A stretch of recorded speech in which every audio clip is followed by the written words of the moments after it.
Well, hello there, everyone, and welcome to the WWE RAW Watch Along. It is Monday, May 4th. May the Force be with you. Of course, I know everyone here, regardless of whether or not you're a Star Wars fan, you will definitely get the reference. Anyways, happy to be here with everybody today. Okay, so first of all, I think this is going to be a good episode of Raw. And here's why I think that. One, it's the go home Raw for Backlash, which has a lot going down, by the way. So what they've announced for today's show is Roman Reigns and Jacob Fatu will be signing the contract for WWE Backlash. So that's happening. We're also going to be having the Oba Femi Open Challenge. So it'll be exciting to see who actually answers his open challenge. And then we're also going to be seeing Penta and Javon versus Ethan Paige and Rusev. So that should be a fun, fast-paced match. I would hope so. And then Soruka will be out there signing her new Raw contract. Plus, we're going to have a sit-down between Io Sky and Asuka. I wonder if there'll be any mentions of Kairi Sane, and that we'll see. And then we also got Finn Balor versus JD Mcdana. This should hopefully be a good match if they actually give them some good amount of time. So overall, I feel like there's enough ingredients on this episode of Raw for it to actually be a good one. So hopefully it actually is. Let's fingers crossed that we get some good stuff here today. So yeah, seriously. All right, let me get into what everybody is talking about, by the way. Thank you so much to everybody who's here. Seriously, I'm so happy that you guys chose this, the place to be and hang out. I want to start off by holy smokes, Mctaru! Mctaru says, what's up, DWO peeps and queen? Happy May Star Wars Day. May the 4th be with you. Not feeling great all day today, but I'm ready for Raw, and I'm still not happy with TKO's decisions, as at this point WWE is going downhill fast. Mctaru, first of all, thank you for this generous super chat. Seriously, you have no idea how far this goes.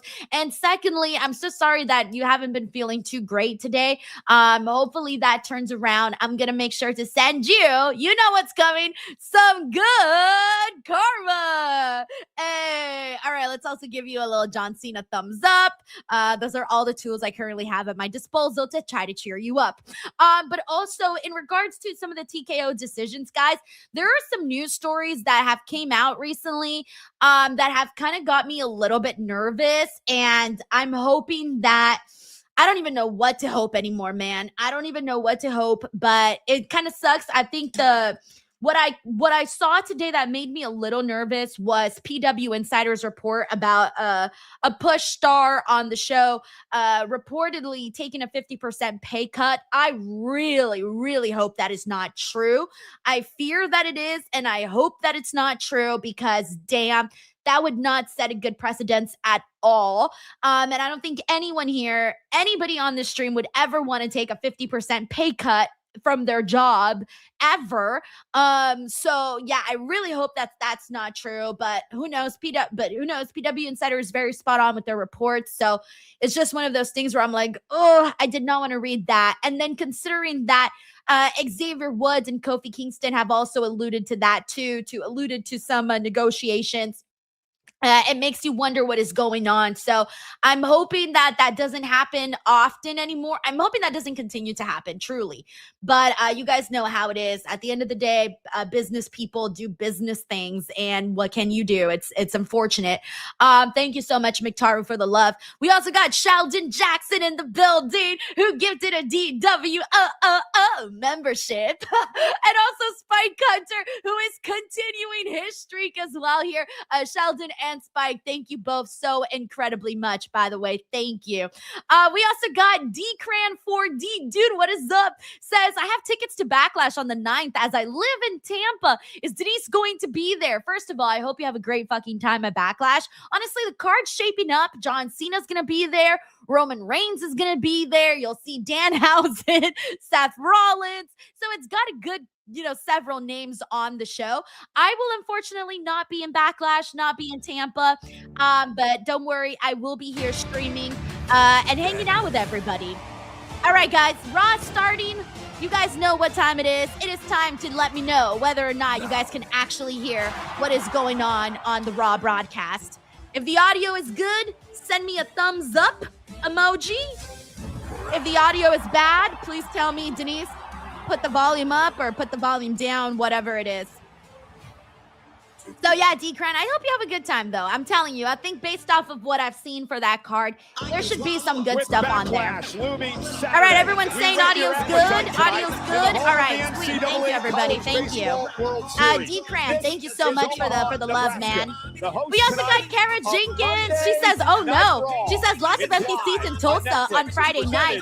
You know, damn, I didn't notice as much. Maybe because I was mainly paying attention to like what was happening in the ring. But damn, you never want to see that though. You never want to see that. Thank you, Kara.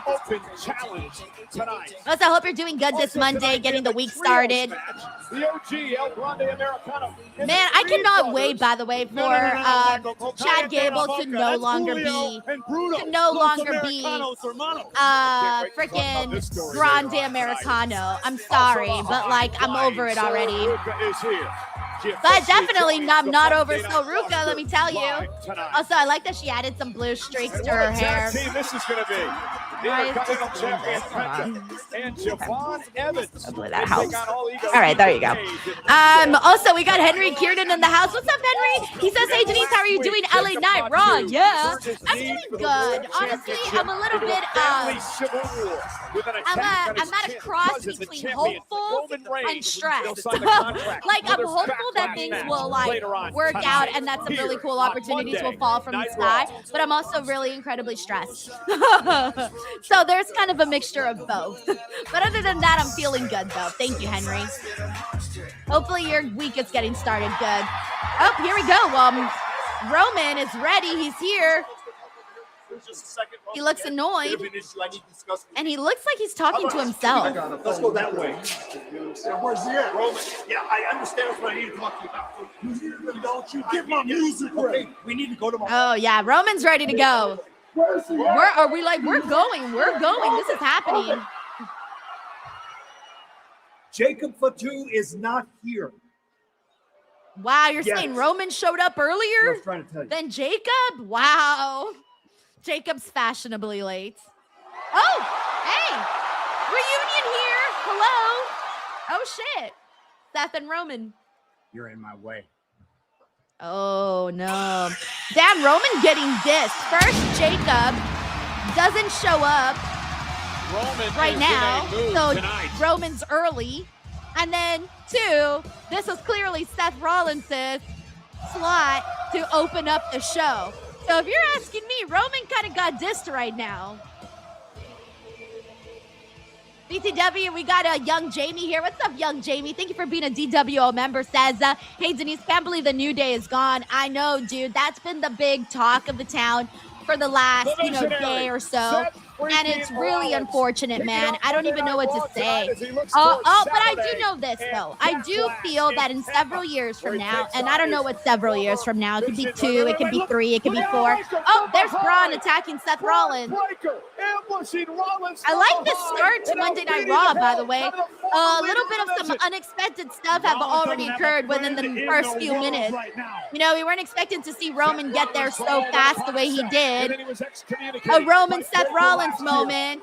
And then now Braun Breaker's not even letting Seth Rollins catch a breather. We haven't even gotten a welcome to Monday Night Raw promo. We're right in the action. It's about to toss him. I like this attack, though, from from Braun, because last week I thought Seth said a lot of things that I could totally get why Braun would be so pissed off. When it comes to the unpredictable badass. I can't disagree with your assessment of the situation, Cole. Look at the intensity in the eyes of Braun. I say Braun Breaker spears all these corporate men. Spear corporate, spear the referees, spear the cameraman. I don't care, spear everybody. Spear me while you're at it, I don't care. General Manager Adam Pearce trying to call Breaker off. Oh yeah, Adam Pearce is not having it right now. He is not having it.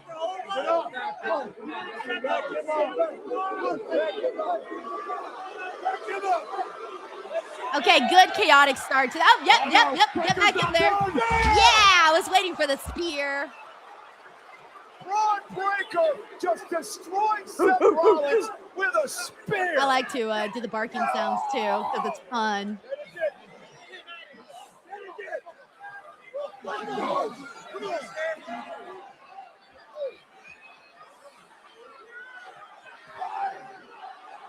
All right, a nice unexpected start to Monday Night Raw.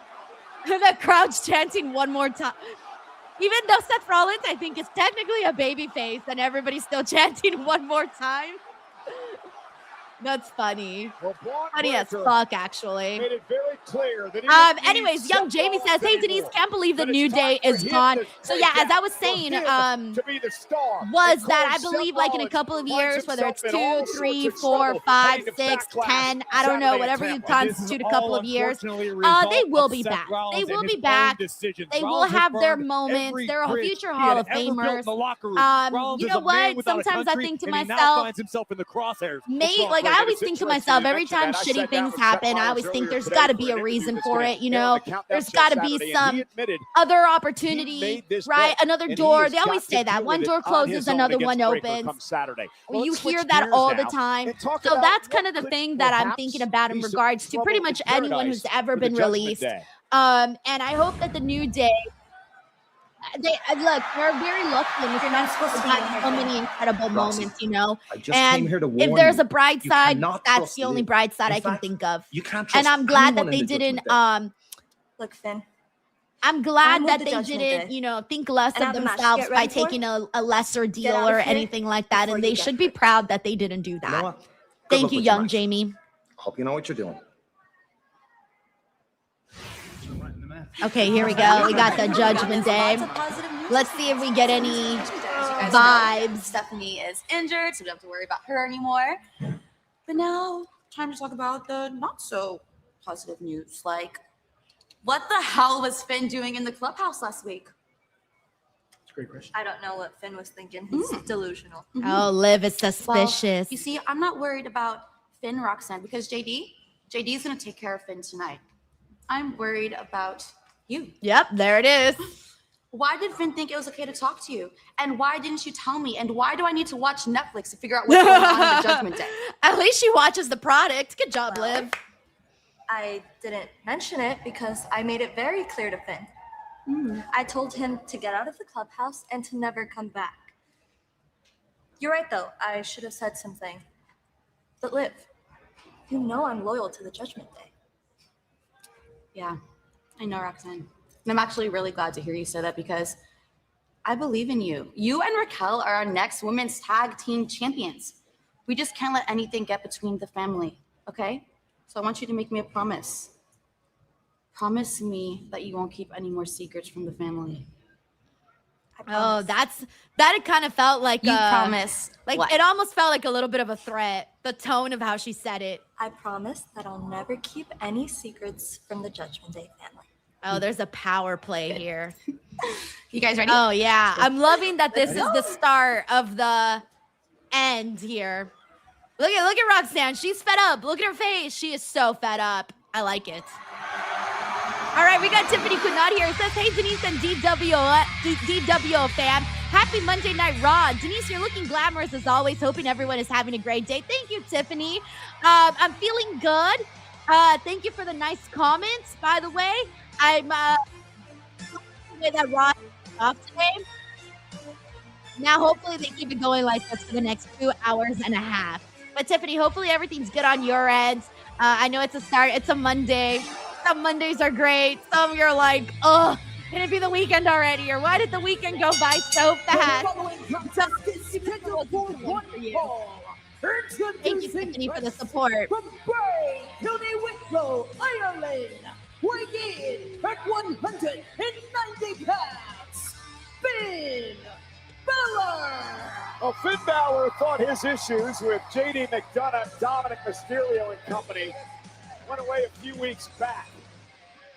Apparently not. Finn has to shoulder some level of responsibility. This song doesn't get old, by the way. Still hits like crack. There we go. Tonight on Monday Night Raw, Finn Balor will have to pay for that mistake as he goes one-on-one with his longtime protege, JD McDonough. We got Uncle Dunk here. It says, good evening, Young Bucks versus the New Day. Let's effing go. That's been like the #1 comment that I'm going to mute the commercial. That's the #1 comment that I've been getting on all of my videos that I posted across social media about the New Day news. Like all over my Instagram, TikTok, everything has been people leaving this exact comment right here. And I don't know how many of you guys saw MJF's story, by the way.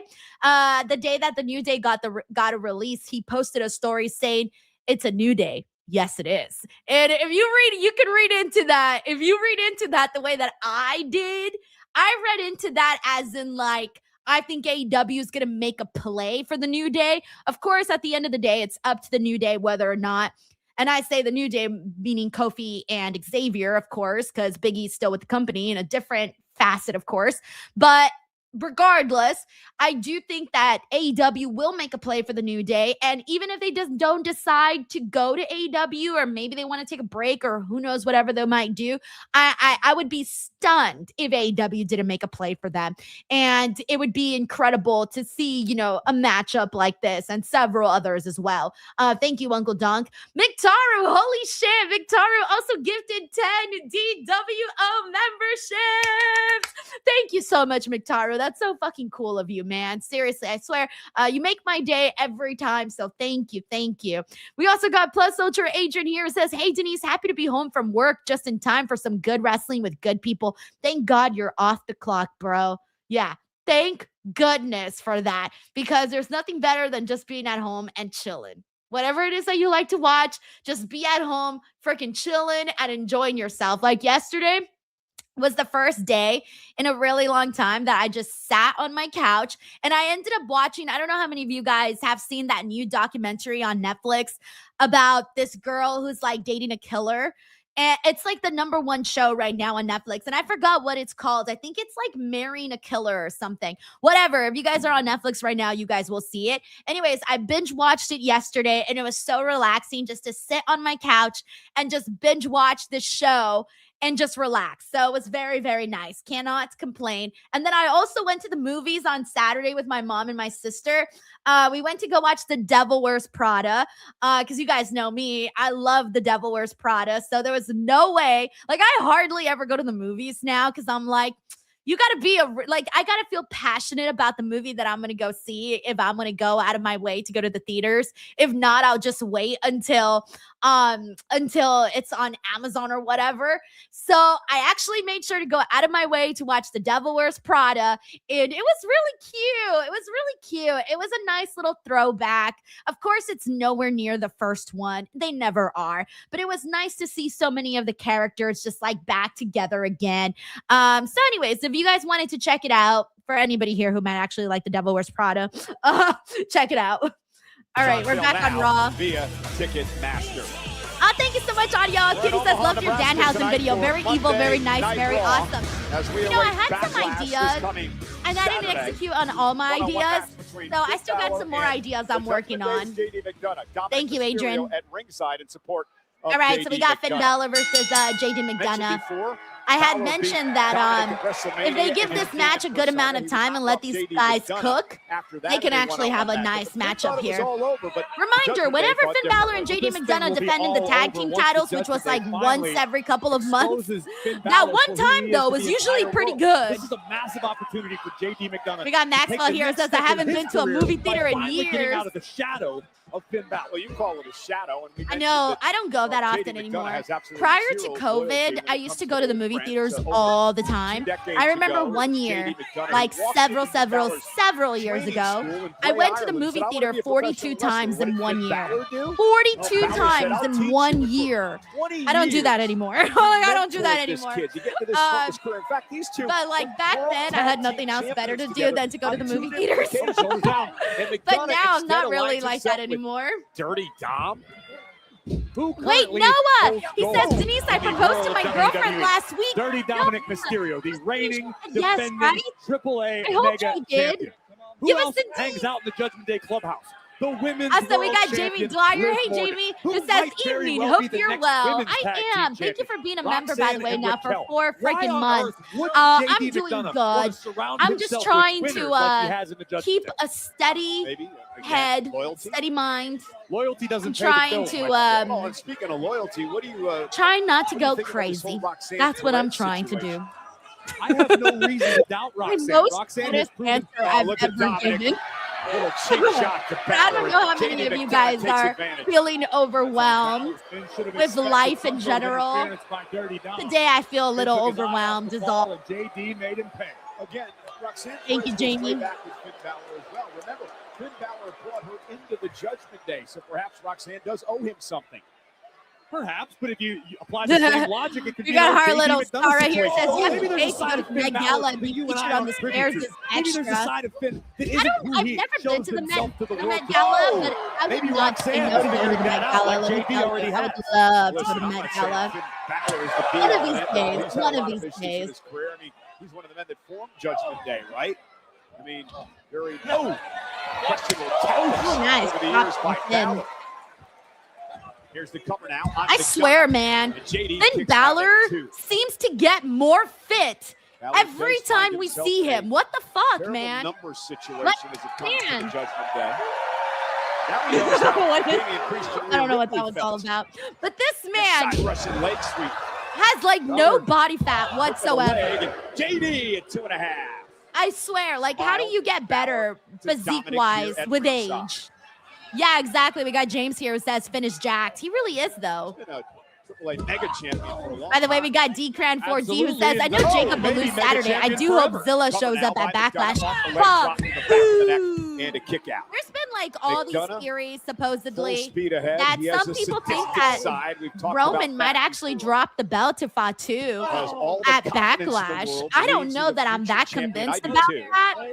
Now, McDonough right to the back of the especially knee. apparently there was some Do you clerical believe that error JD McDonough with obviously Roman believes that Reigns after and the whether or rest not of he's the Judgment Day, appearing the last step on for Raw JD in could be June. finally getting Balor out Who of the knows, picture. man? Think about this, Cole. Think back to the days I was of thinking to myself, like, it would be when JD McDonough first insanely burst on the awesome scene. for All Fatu, we've heard but at the is how exact he's same the time, protege though, of I don't Finn think I'm Balor. ready Every yet time JD's done for something good, Finn gets the Roman credit. to drop That the gets belt, old on a only long because enough I think I timeline. fell It's in love time with for the JD idea to show the of world him he can dropping stand the on belt his to own Oba feet. The man who Femi. runs You know what I'm NXT, saying? the Hall of Famer, the Heartbreak Kid, Shawn Michaels. Thank you, Let's D-Cran. call JD McDonough one of the most promising wrestlers on the entire planet.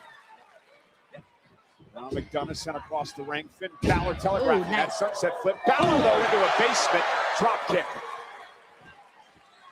And JD takes that sort of endorsement to heart. So coming from somebody like the Heartbreak Kid, JD McDonough doesn't want his career to end up like Marty Jannetty. He wants to be Shawn Michaels. Nice reaction for Finn right now. The crowd's really hyped for everybody got really excited because they were like, Finn Balor's gonna fly. JD from behind again. And then he got Dominic screwed. Mysterio causing all sorts of problems for Balor. BTW, we got John Taylor in the building. He says, Denise forced me to renegotiate my super chat contract. I now have to pay 50% more. Hey man, look.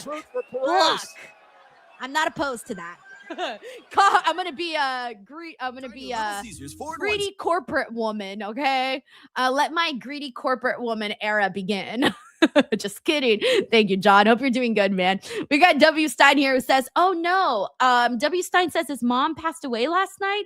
DW and Raw cheer me up. W Stein, wow, I'm sorry. You completely took me aback here, but wow, I don't even know what to say, W Stein. I wish I wasn't reading this at all, by the way, because dude, what the hell? I'm so sorry. And I hate to say this, but I know that nothing right now will be able to cheer you up. Like, it's just not. I'm so sorry. I'm so sorry for your loss, man. I'm so sorry. I don't know what to say, man. I'm really, really sorry. I really wish that this wasn't the case, but I'm sending you lots of love, man. Like, for real, sending you lots of love. And if we could be a distraction for a second, then great. But I know it's gonna be hard. But thank you for being here. I don't know what to say other than sending you some love and praying for you and for your family and for your mom, of course. I can't even imagine, W. Stein. I'm so sorry, man. We got I always never know how to transition, guys. I'm very sorry. We got Cyclops is better than Wolverine here, who says, look at Finn being a good friend. Take notes, soul. Oh my God, Cyclops, you're crazy. You know, one of these days you're going to meet Soruka and she's going to be like the nicest person ever to you and you're going to regret it all. You're going to be regretting siding with Zarya. Thank you, Cyclops. We got Mr. GRK Chef 13 here who says Roxanne is planning something evil. I love it. You know, I got that vibe too. She had the, you know, this face. I know this face. This is the I'm about to play my ace kind of face. That's the face she had, that she's about to play her ace card. And I'm here for it because I've been waiting to see what push Roxanne Perez would be getting someday on this show. Thank you, Mr. GRK Chef.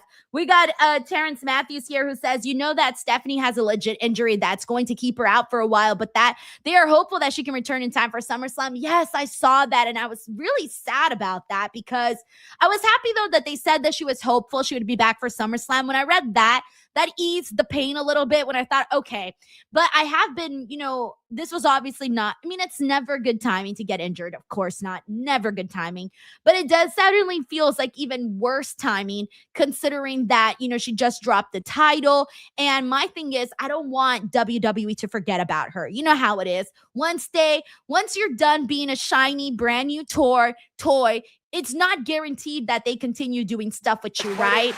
And that's why I was like, oh no, this is not a good time. But on the pride side though, sometimes when people are gone for a certain period of time, when they come back, people just have the extra, you know, they show extra love, right? You get a big pop when you return. And people get really excited to see you. So I hope that that's the case for Stephanie. And I'm hopeful that she's not gone for too long. Thank you, Terrence. Did Liv come out here and support JD and McDonough, or did she come out here to keep an eye on Roxanne Perez? You and your aspersions that you refuse. Okay, by the way, we're back on Raw with Finn and JD McDonough. This is no different. And Roxanne is acting differently, by the way. If you notice, like the way she's standing and the way she's.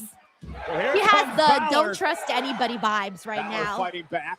She doesn't look like she's trusting anybody. Big back body drop. We got James here who says, do you think Roxy goes face? Oh yeah, I think she'll go face. Because Liv Morgan is tremendous amount of pressure to end this matchup. Liv Morgan is trouble, okay? She's trouble. So she's not going to be a babyface. Oh, sling blade. Worried about McDonough at the moment. If Finn keeps this up, victory could come his way. And now Dominic can get up on the apron. Jessica, get rid of this dude. Jessica, get rid of this dude. Kick out. That was funny. And Balor with a chop. What? Oh, wow. Spanish fly. It looked like what a move by JD McDonough. They put the camera really fast on JD and Liv. Dom and Liv. I almost thought Liv was giving something to Dom, but I don't think she was. Just spiked. That was almost more of a pile driver than a Spanish fly. By the way, we also got the dead man of RWT. What's up, bro? He says TKO asking its highest paid stars to take a 50% pay cut is going to create such a disdain amongst top stars that I could see many not renew their contracts or walk away altogether. Dude, like I said, man, I really hope that story's not true. And I know that I'm being naive and hoping that it's not true. But it would be a really bad look, man. It would not set a good precedent. And it's going to suck for everybody in the entire roster, whether you're at the top or at the bottom. Because can you imagine? Hold on 1 second. Oh, they're getting kicked out. Good. Bye, suckers. Can you imagine right now at your job, think of your job right now and think of whoever's above you. Whoever, I don't know who. Let's just say somebody above you takes a 50% less pay cut. They take a 50% pay cut, right? Then, in order to, you know, continue on, right? All of a sudden, that's going to make it easier for them to start asking everybody else below them Two All-Stars start taking pay Dominic was cuts. sent And then can you back, and imagine if they're Raquel, like, oh, Roxanne, well, Liv your remain boss took a at 50% pay ringside. cut. How come you don't take a 50% pay cut? Man, You what know a what I'm witness would saying? be for Like, it's a Balor if he trickle-down effect. It persevered affects through this. everybody. So I really hope that's not true, I agree man. with you wholeheartedly, but it's a lot Thank easier you, the said dead than man. done. Liv on the apron.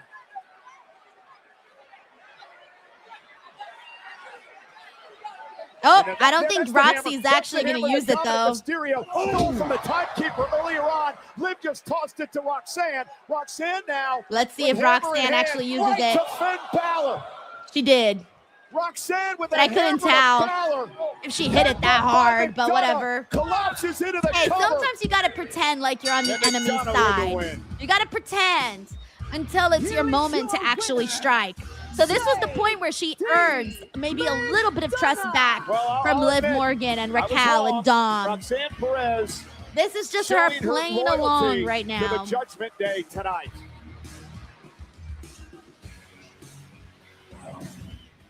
Take a look at this.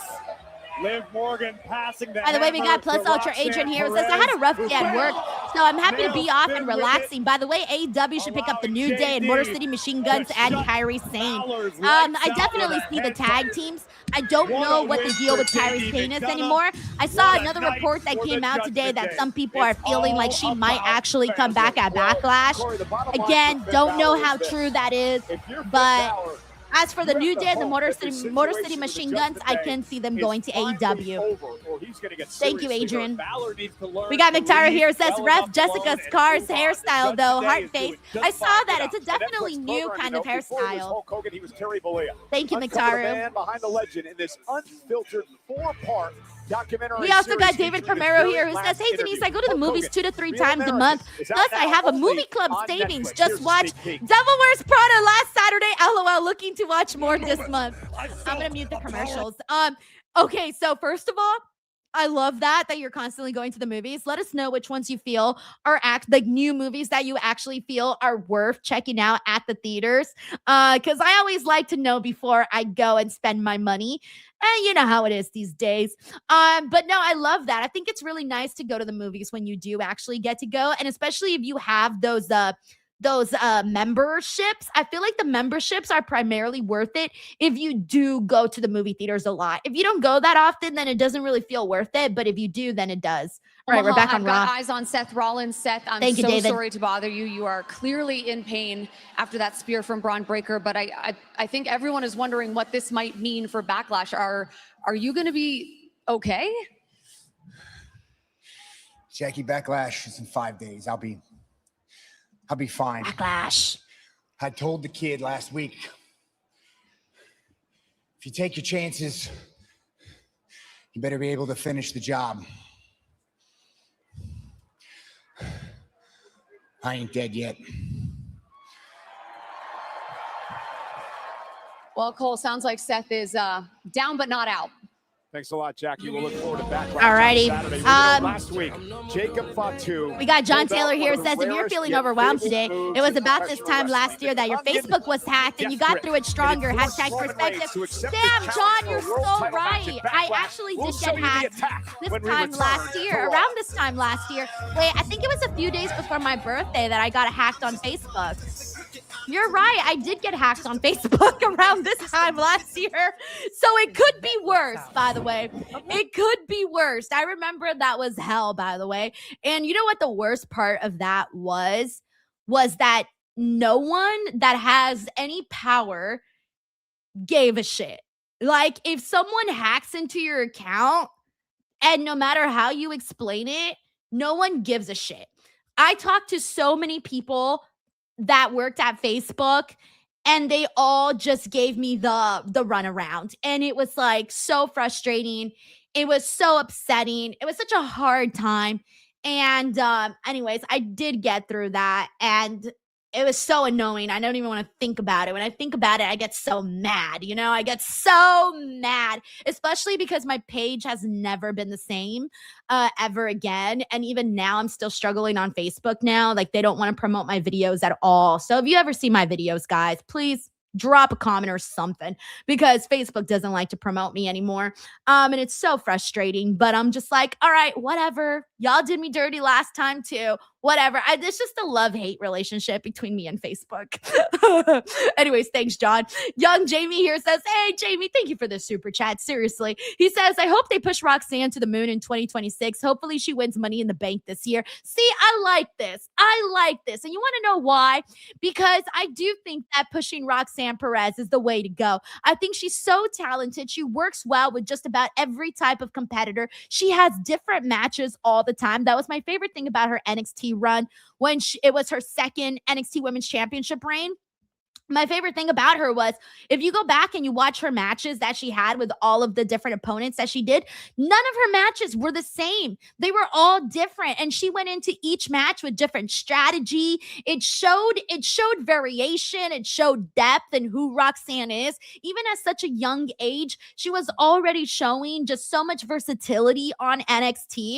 And I want to see that again over here on Monday Night Raw. Like, I cannot wait for the Roxanne Perez era to commence. And if she did win the Money in the Bank, that would be fun. She's the kind of wrestler that I think could do well with the Money in the Bank briefcase. Thank you so much, young Jamie. Sending you some positivity your way too. And sending you some good karma. I don't know why, but I have the best time doing that. All right, we got Ryan Adams here. It says, this story makes for Roxanne to be the perfect Money in the Bank winner to cash in on Liv. All right, there you have it. 2 people already that are bringing this up. So you know what, Ryan and young Jamie, I am going to just pretend like I came up with this. I'm going to steal both of your ideas. No, but I do think it is a great story for her to cash in on Liv, or for her to be looming in the background every time Liv's there. Like, she can't trust her. She never feels at ease because she's always there. But things get underway at Thank you, Ryan. 1 Pacific with our countdown show. We also got John Taylor here who says, I also want to shout out the dead man of RWT, who I got to meet at the live show in Vegas. Paul, you are the coolest, my dude. He really is, though. He really is. That was a good time, man. I wish I could go back to Las Vegas and relive that day. Thank you, John. Roman Reigns defending against Jacob Fatu, the World Heavyweight title. By the way, we got Alusard here who says, I hate how Roxanne has stolen Lyra's push. Here's the thing. It's hard for me to say that because you can push multiple people at once. The man makes and the title. Here's the thing, like, you can't blame someone for finding success. You know what I'm saying? Like, you can't blame someone else's downfall. Or I don't even want to say downfall, because downfall is too dramatic. What's another word for not downfall? You can't blame somebody else's slow momentum because of somebody else's momentum that is finally starting to go. You know what I'm saying? Like, I just can't see it that way. I really, really can't. Like, I'm rooting for both Lyra and Roxanne, and there's a place for both Lyra and Roxanne and some of the other girls to also find their own success. But there's just, the thing is that they're in different positions right now, and they're involved with different people. So that's why right now it makes sense for them to push Roxanne with what she's doing, because there's a story there with her and Liv and Raquel, and it's looming, so you can't really ignore it. Now with Lyra, it seems like they don't really know what the story that's looming is there. They don't know what's looming. I think that's the difference right now. That they have something obvious that they can do with Roxanne, but it doesn't seem like they know what the obvious thing with Lyra is at the moment. Like, all of us fans want to see Lyra succeed, and we want to see more from Bailey and all of that, right? But what do they see? That's the question. Thank you, Alusard. We got W Stein here who says, Finn steals Roxanne, and PS5, wait, away Liv will make me smile. We make it official. PS5 away Liv will make me smile. Sending you some love, W Stein. We got Stephen Marchuli here who says, Roxanne as a babyface will be big money. I agree. You know, she's just a young prodigy. Who doesn't want to root for the youngin? Let's talk a bit. Thank you, Stephen. death grip. I mentioned it is a very rare move, yet it is fabled within the professional I feel like there's been a lot of ads and commercials the last like 20 minutes. No, not 20 minutes. The last 10 minutes. A move you can learn in wrestling school. This is something that's passed down through generations, and it's given with a certain let's get on with it. It will only be used for certain circumstances. It seems as though Jacob Fatu has figured it out. He has mastered the Tongan death grip, a thing that few men walking the earth can say they have been able to do. This could spell big trouble for Roman. It causes nerve issues because the attack goes to the Adam's apple. It forces the breath. I feel like they should do like an animation where they show everything that they're talking about right now and how, you know, someone can be. Highlight of the night is presented by Morgan & Morgan. All right, I'm going to talk over the Morgan & Morgan stuff. We got Shelton Jackson here. It says New Japan update. Andrade is the new IWGP Global Champion. Oh, shit. Sorry, I read that and then I processed it. He says Ospreay is 1/3 of the never open weight 6-man tag. Mystical is 1/2 of the IWGP Junior Tag Champs with El Desperado and Sanada. Sanada is back. I love it. Also, it's crazy to see how many of those people are AEW talents, by the way. New Japan's got to make some more of their own people as I'm looking at this list, Sheldon. That's another thought that I'm having right now. Thank you, Sheldon, for sharing this and for always keeping me up to date with the things happening in New Japan. Coming for the gold, and they want the smoke. We got Tracy here who says, happier than ever. Kelly Clarkson's theme song today, yours. Oh, I love that song. I can't stand listening. It sounds like a... I don't have one today. I didn't listen to anything today. I'm the best wrestler in the world. Oh my God, Braun Breaker's totally having the best time imitating Seth Rollins. They're like little kids. And Paul Heyman's mom. Is Seth Rollins still breathing? Yes, he is. You know who's not going to be breathing when I'm done with them? Joe Hendry. Wise man, I'm going to beat him to a pulp. I swear to God, you let me get my hands on this guy. I am going to hospitalize him permanently. Permanently. Look at Braun's face. And that's why he's like, damn, this guy's losing it. Fighting Joe Hendry. What? You can't. The Breaker almost got himself suspended at the beginning of the show. Brock Lesnar retired on me. If you get your hands on Joe Hendry tonight, they're going to end up throwing you in jail for what you do to him. That's why tonight, it's Joe Hendry. Send him to jail. Let's go. Versus Austin Theory. I got a joke for you. You want him to get smacked? I'm going to smack him. You want him to get hurt? I'm going to hurt him. I'm going to put the pressure on him, Logan. And all you got to do, just watch. Yeah, that's nice. I'm trying to buy that from Austin Theory, but I don't buy it right now. You're Logan Paul. All right? Yep. We're going to get them all. One. Hi. Let's go. Let's go. Oh, let's go. I want Braun Breaker to leave the Vision. I'm going to say that every week until he finally does, by the way. Anyways, Tracy, I haven't listened to anything today. I don't even have a song of the day. Isn't that sad? Damn it. Thank you, Tracy. We got Plus Ultra Agent here who says, Roxy is looking foxy tonight. Then again, that it's every night. Can't wait for her to turn on the Judgment Day and become world champion eventually. Oh yeah, it'll happen for her. And when it does, it'll be fun to see like a brand new young women's wrestler start to get her opportunity. Because I really think that Roxanne is going to do big things in WWE. And she's got a nice fan base already, a nice, strong fan base. Because the Intercontinental Thank you, Adrian. Penta. We got Henry Kiernan here says, Coach said he knows who took the pay cut. Well, I saw that, look, when it comes to stuff like that, guys, a lot of people within like the industry, like everybody talks. Like that's one thing you should know, that everybody talks. But that's why there's people out there that, you know, confirm that stuff. And, you know, for example, like when Mike Johnson's report came out of PW Insider, he said that, you know, while he heard, you know, the name of who it was, he wasn't putting it out because he couldn't confirm it yet, right? Like he hadn't confirmed it. And it is dangerous, obviously, to put names out there if it's not confirmed, you know?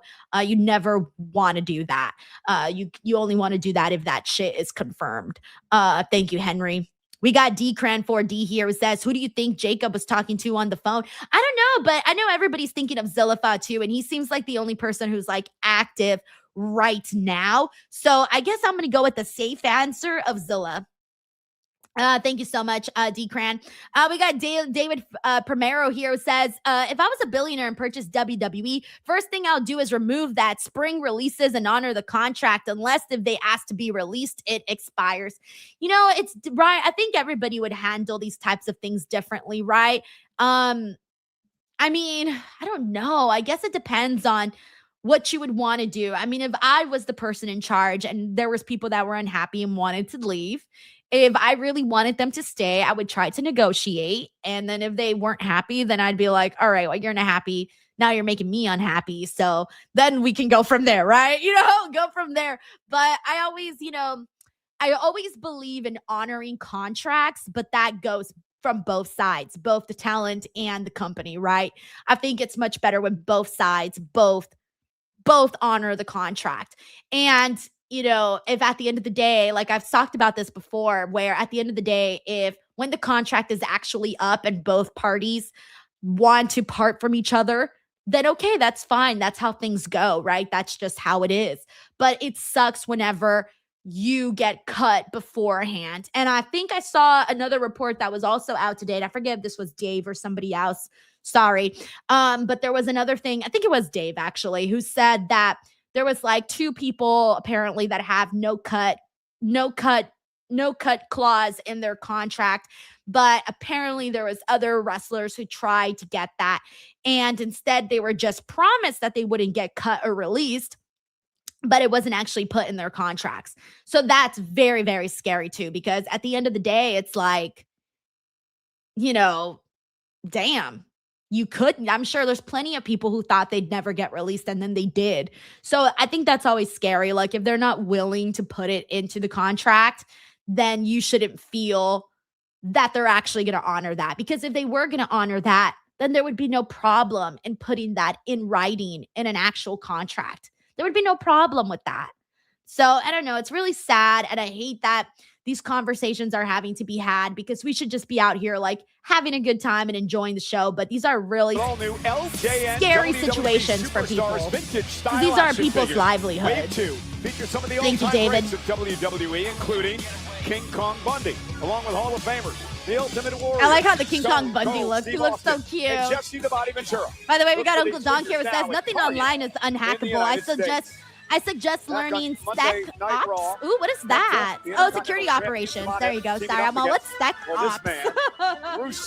But yeah, that's what I always tell myself. Like, you know, be very, very careful with everything. And trust me, after I got hacked on Facebook, I learned a major lesson. And that was DTA. Don't trust anybody. Thank you, Uncle Donk. All right, give me 1 second, everybody. I got to turn on my AC. It's hot in here. From Hamilton, Ontario, Canada, weighing in for 240 pounds, All Ethan Paige. Talk about an imposing duo. It was off the entire time. I cannot believe it. I thought it was on, and I'm thinking like, man, maybe it's on super low, but it is hot in here. Because I have 3 lights on right now, and obviously the lights make it way hotter in here than it should be. You don't have to worry about Penta. You don't have to worry about the WWE Intercontinental title, because you're going to have to be worried about Rusev. I like that because oh no, Dex says no entrance for Rusev. One side of the ring, I didn't even notice that. Cero Miedo, no fear. On the other side, by the way, we got D Martin 5th here who says Roxanne hasn't been a babyface since the middle of her NXT days. It's been a long time. And when she turned heel, a lot of people didn't like it. A lot of people hated her as a heel. Some would say I gave her a chance because I really like her, and I think she got the hang of it towards the end. But for some people, she never won them over as a heel. And others just, eventually some other people did end up, turning and actually enjoying her as a heel. But I do think she kind of, I think because it's been such a long time since she's been a babyface, it is missed, and it does feel very natural to her. Thank you, D. Martin. I like what we've seen. We got John Taylor here who says, your Facebook being hacked was so frustrated and annoying. I actually stopped taking clients who had Meta Facebook account issues after that. Shut up. Are you serious? No way. Hey, maybe I need to recalibrate a little bit. Maybe I need to focus on myself. It was so frustrating. What pissed me off the worst was that, like, I had to prove that I was me, which was so stupid because they were on video chat with me. They had my driver's license, and my fucking face was in all the videos, and I still had to prove that I was me. It was so ridiculous, guys. Like, apparently having an ID, with your name on it isn't enough to prove that you're you. Having your face is not enough to prove that you are you. That was the scariest part of dealing with Facebook, was struggling to prove that I was me. That was very frustrating. Thank you, John. North American champion, longest reigning North American champion of all time. All right, we got the tag team match going now. The moniker of the greatest North American. That includes all three countries. Evans now. Oh, suplex by Javon Evans. Bounces right up, and now paying homage to Mr. Penta. Man, I never realized that Javon Evans' shirt said 6'7". I literally never even realized it till right now. This whole time. Tag made by Penta from the outside. Cole, I have it on good authority that, they're actually discussing making Hamilton, Big G says you need at least 10 forms of identification. Yes. Exactly. I had to write a fucking letter. Do you know how frustrating that was? And every time I wrote a letter, they would make me change something. And when you do that, you have to actually, like, write the letter, like, you type it out, but then you have to, like, actually hand sign it. So in order to do that, I had to keep going to FedEx because I didn't have a scanner. Who the fuck has a scanner? Oh, that was horrible. I hated going to FedEx. Grabbing For Penta a from behind, scanner. perhaps looking for twisted grin, his finishing move, but Penta able to counter. And now Penta driver. Nice. That could do it. Cover. And somehow Paige kicked out at 2. On instinct alone for Ethan Page. Don't tell me another commercial. Okay, another commercial. Felt like I was just adjusting myself to this match. I was like, vibing. And then they're like, commercial. We got well-rounded Leo. He says, let's be real. Both Lyra and Roxanne are great in the ring, but Roxanne is way better on the mic, so she will be a bigger star. I would say that, yeah, of course, Lyra. Well, you know what? Lyra did have some good promos with Becky, though. Let's not forget, there was at least 2 promos that she had with Becky that were really good. I think just what it is, though, is that Roxanne connects with the audience a little bit more. That, I would say, is maybe the biggest difference. That's all I can think of right now. Thank you, Leo. We got Cyclops better than Wolverine here. Says, Denise wants to see an innocent man go to jail. Sad. Send Logan Paul's ass to jail. I don't give a damn.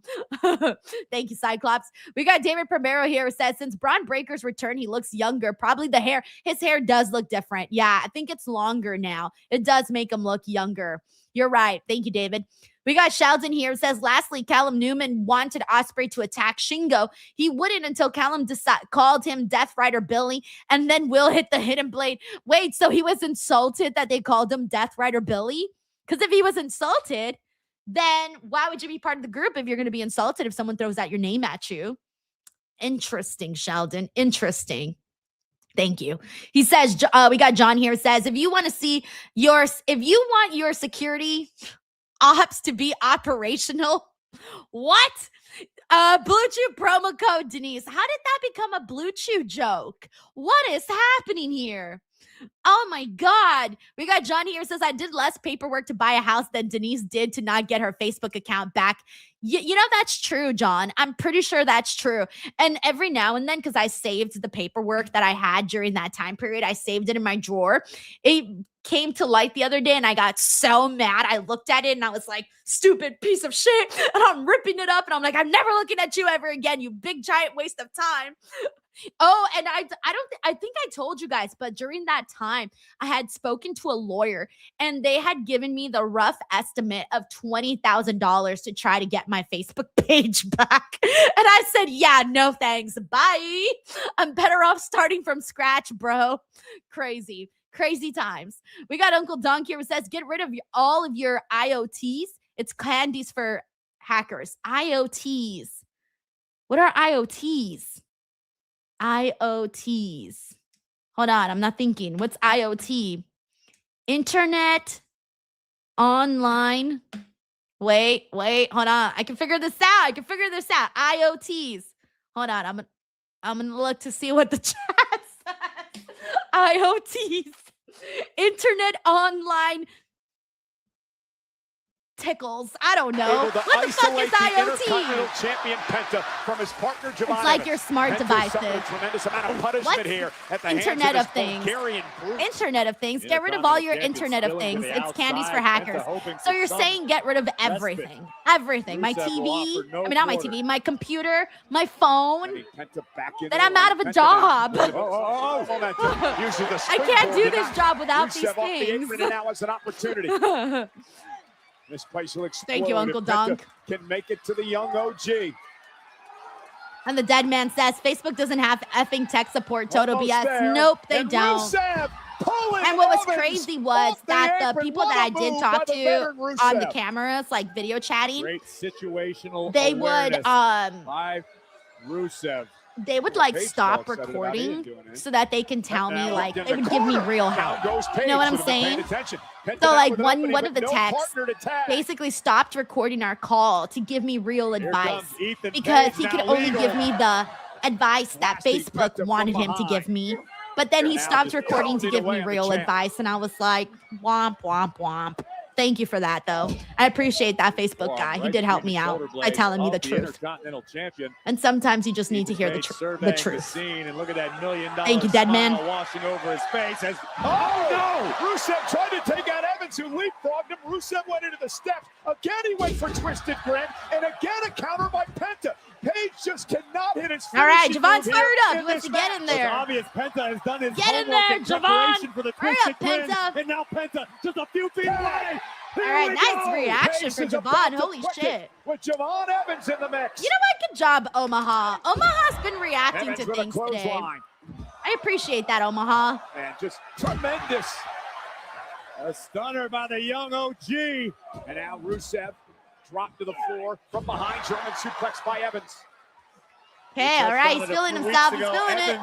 And Paige have a great deal of history in NXT. Evans. Nice. Javon Evans has them on their feet. Springboard. Nice. Wow, again. Clothesline. Into the cover now on Paige. Near fall for Evans. Look at frustration on the face of Javon Evans as we look once again at the awe-inspiring athleticism of the young OG. ETW, we got John Taylor here. Says, the way you said security ops made it sound a little blue chewy. Everything I say sounds blue chewy. Literally, I can say anything and make it sound like a blue chewy. Give me any sentence. No. And I can make it sound dirty. It could be anything. And I will make it. It could be the most innocent thing and I will make it sound dirty. It's just a skill. Thank you, John. And a big kick. Evans bouncing off the ropes. Frank is here. He says, I heard that too. I had to do a double take and ask myself if she said sex ops. Tornado DDT. Great. Now people are going to be like, we know what's on Denise's mind today. Oh my God. You know what I forgot to tell everybody? I don't know how many of you guys saw on my Instagram last week. I posted my dirty joke about Joe Hendry with the not about Joe Hendry, but remember the Joe Hendry RAW Raw Where we going, song. Cole? And Evans now. Suicide And I captioned dive. it something Drops like, Rusev oh, on my our husband, announce every table. time he gets to go in Raw. Oh, look in the eyes of Something Javon like that, Evans. right? They took it down, guys. Javon, what They the- straight I up don't know took what the that hell shit he's thinking, but it down. ain't Anyways, good. Javon's No about to way. fly. No. Javon, get down from there. Are you crazy? Don't do this, Hey, Javon. Javon! Oh, No, Paige, they though. teased Max Evans us. at the top rope. You left Penta us with a with kick to the blue face. balls. Damn Paige it, now Ethan outside Page. the ring. You son of a Here bitch. comes Penta. Lands on the apron. Paige uses the apron as a weapon. Ethan Page, incredibly resourceful. Wow, that's messed up. I got so excited. Uh-oh. Tries to drive Paige back. Rusev planting. Anyways, yeah, so Slap dunking. WWE Penta took on the down announce my table. my joke. Like Penta straight now up, guys, rolling took in that right shit at the down. feet of And I All started Ego. thinking to myself, really? Really? Leg. What a You've seen suplex some of the by storylines Paige. y'all have A done throughout cover. the decades, Hook to and the my leg. joke was too Paige much? and Rusev with the win. Like, what? Here are your winners, the team of Rusev and All Ego, Ethan Page. Kudos to Ethan Page and Rusev, who understood the assignment tonight to absolute perfection. Okay, so I guess they're friends. No, I don't think Rusev Ethan wants to be Page friends with tried Ethan on Page. more than one occasion to execute the twisted grin, but here Rusev would lay Penta at Page's feet. Ethan Race Page Me says, possesses such a Javon deep Evans already arsenal losing a and lot. high in-ring IQ. Ah, he'll be fine. Audio Kid says Denise got TKO'd. Bruh, they released my fucking meme. As a result. They were like, nah, we can't have that. We're in our PG era, Ethan Denise. Page just pinned I'm so the mad. Intercontinental Champion. So if you guys don't see any more dirty jokes from me, you guys will know why. I'm trying not to get in trouble. Because all egos come. Well, Corey and I are going to tell you about Club WWE, which is the ultimate insider program designed to bring fans closer to WWE than ever before. Now, check this out. Exclusive access, rewards, and experiences. Yeah, they're really If pushing you're that Club interested in WWE. becoming a founding So member, I don't know how it's many of you simple. guys saw Just that join the John wait list. Cena's It supposed to happens be at Backlash, and he's www.com/club making some sort of an WWE. announcement. After we get off the air. I wanna do Apparently, it now. it might be about Club WWE. I don't know, but I hear they're like, it looks like they're real. It look, oh, You'll be part of something big. look, well, there he is. I was just Global talking network about of John passionate Cena. fans that we want to reward for dedication and loyalty. This is your destination. This is Club WWE. Become the ultimate insider. With Club WWE, you'll experience live shows like never before. Members get an exclusive 24-hour pre-sale window, but that is just the beginning. Now you get the full experience of a Club WWE Gold membership at the best live events in the world. Yeah, but how much does Dedicated it cost? Members-only lounges. with Damn, superstars members dropping only by, lounges? What is this, fan an parties, airport? events, and ways to earn reward points on site. Bro, this is starting to Also, sound like my keep an eye out Ulta for beauty flash discounts discount I'm on. at Club WWE. Yeah, but like, how much does it cost though? You know, that's the question Well, the I've got. spectacular Soruka joins the They're really club pushing it. I remember tonight. She at officially becomes at, a part of WWE Monday World, Night Raw. I The was trying to go Soruka into that area, joins us to that live special lounge for Club WWE, because I was doing a video tour and I was going in every single attraction that they had to give people the full tour. And I couldn't go in because I wasn't part of Club WWE. So they didn't let me in. They were like, no, you need to sign up. And I was like, I am not about to sign up right the fuck now while I'm on the stream trying to sign up to Club WWE. So they're really pushing it for sure. Really, really pushing it. All right. So let me see what we got here. We got John Taylor, who says basically what Uncle Donk is saying, don't buy the fridge with the Wi-Fi smart TV. I don't have that. The Ring doorbell. I don't have that. Alexa devices. I don't have that. Then he says all of them are easily hackable. I don't got any of those things. And I still got hacked. Like literally, I don't have Alexa. I don't even have fucking Siri on my fucking phone, okay? I turned that bitch off. She annoys me. So I don't have anything, really. But I don't think it matters because you're still being watched by a creepy FBI agent who's watching me right now as I'm doing this stream. He's watching me through my laptop. Although, seriously, who actually believes in that? Because I know some people really do believe in that. And there's a part of me that like feels like it could be real. But then there's a part of me that's like, Denise, don't be paranoid. But then at the exact same time, I don't know. That's one conspiracy theory I think I might buy into. Thank you, John Taylor. Oh, man, that's hilarious. All right, let me go through some more comments here. Let's see. All right. We actually got another super chat here. This is from Sheldon. Thank you, Sheldon. He says, Denise, New Japan is continuing the Will Death Rider story from AEW.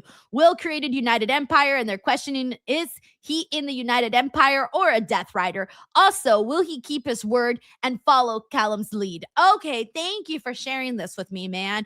Because if not, I would not have known what they were doing over there on that side. Like, I'm so out of the loop of New Japan right now. Sheldon, if you don't tell me it happened, I ain't even gonna know about it at this point. That's the point that I've gone into, which is kind of unfortunate. I hate that, but at least I can count on you to keep me updated. I just know Sheldon's very proud about that. I just know it. I can imagine Sheldon. I can imagine Sheldon's reaction right now. He's like, yeah. He's like, I know. Alrighty. Give me one tiny second over here. All right, cool. Thank you so much, Sheldon. All right, let's go through some more comments here. Paradise says, Denise is giving away the secrets of conspiracy theories. No, I do not have Google Gemini. I do not have that. By the way, we got John Taylor here. What's up, John? Says the FBI guy doesn't need to spy anymore with AI, just collecting all your information and building a digital footprint. Welcome to the dystopian future. Yeah, no, I had someone who told me that they asked AI about me, like one of those little, I guess, Alexa or whatever. And that shit gave like full-on paragraphs about me. And I'm like, Netflix, and it's presented by DoorDash. Surprised they didn't give me my address and my phone number. Damn. Busy night Thank you, John. Adam Pearce is in the ring. Thank you, Jose, for watching the vlog. Yeah, that was fun. I was wired. You know, when I was a coach at NXT, my absolute favorite days. Hey, what's up, Nelso Calso? When a surefire. Also, shout out to Sean, Andrew, blue chip future superstars Infamous saw their DJ1. dreams What up, come dude? true when they got the opportunity to sign one of these. Oh, it's to time join for Raw Soruka's or contract signing. SmackDown. Guys, today. Hey, what's up, is Nick one of those Duds, Eric days. Diaz? How's it Let's going? take a look. W. Stein says Club Denise has better perks than meetups. Club Denise. Sounds so generic too. Like, just club this. Like, where's the fancy name, you know? I feel like Club WWE should have been called WWE Universe, right? Because that's what they call their fans, the WWE Universe. Club WWE sounds very generic is all. I don't know what would have been like a cooler name. Like WWE exclusive. No, that doesn't sound good either. I don't know. I can't think of a better name. So I guess we'll stick with Club WWE.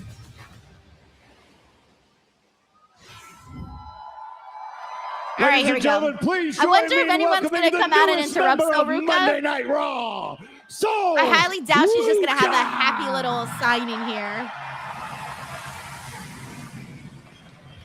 Oh, yeah. Look, Nick the Creator says WWE Plus was taken, I guess. How good is Soruka? Audio Kid says it sounds very Vegas. Ask the world champion Liv Morgan about it. Ask Bailey about it after the collision at Saturday night's main event. Here is a young woman who has only been wrestling for 4 years. She was part of the NIL program when she left the University of Oregon as a gymnast to come train here at NXT. And she is now part of Monday Night Raw. Good reaction there for Soul. Unbelievable aptitude. Oh, her abs are amazing. In a very short period of time. This woman is going to be a major player for years to come. What a yeah, I'm curious to see what happens here.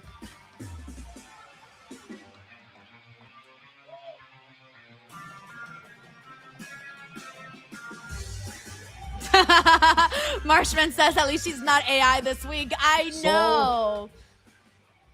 Congratulations. That was everywhere, by the way. That went all around social media.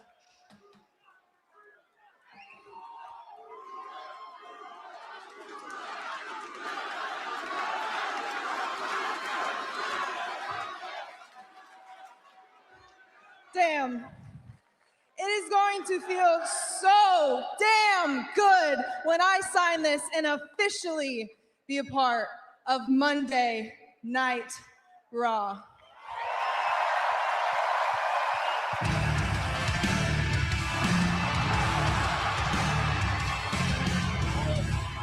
I don't know why I didn't recognize Becky Lynch's theme right away.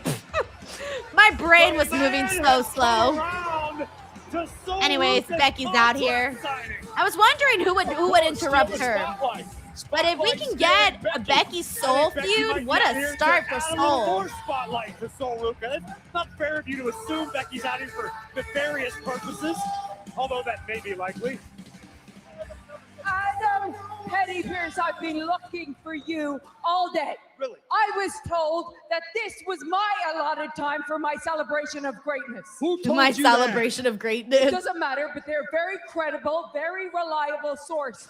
Okay, but after my monumental WrestleMania, you came out and illegally sanctioned a match against Io Giannetti.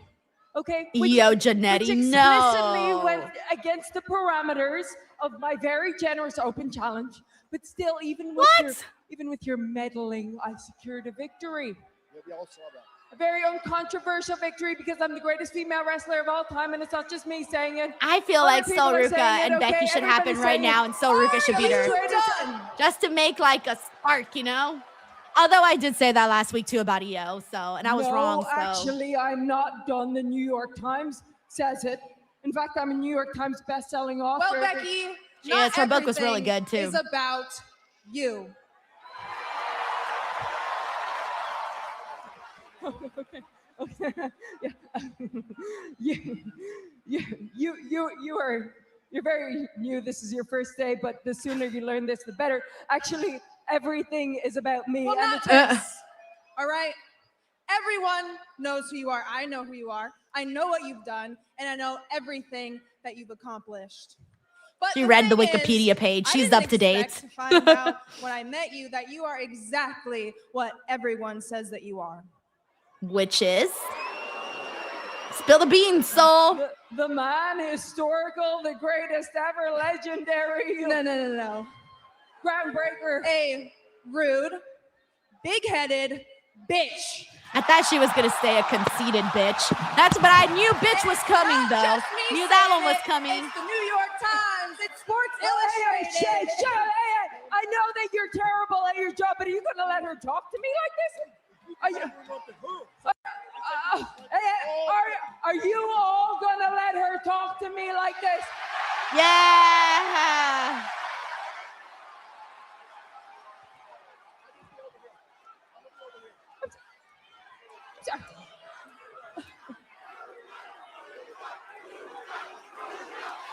Make the match already, damn it. I'm just waiting for them to make the match. Who are you? Your worst nightmare. I'm Soruka. And if you ever interrupt me again, not only will I kick your ass, I'll snatch your soul. I don't know that I love the I'll snatch your. Oh no! Not Adam Pierce's bald head.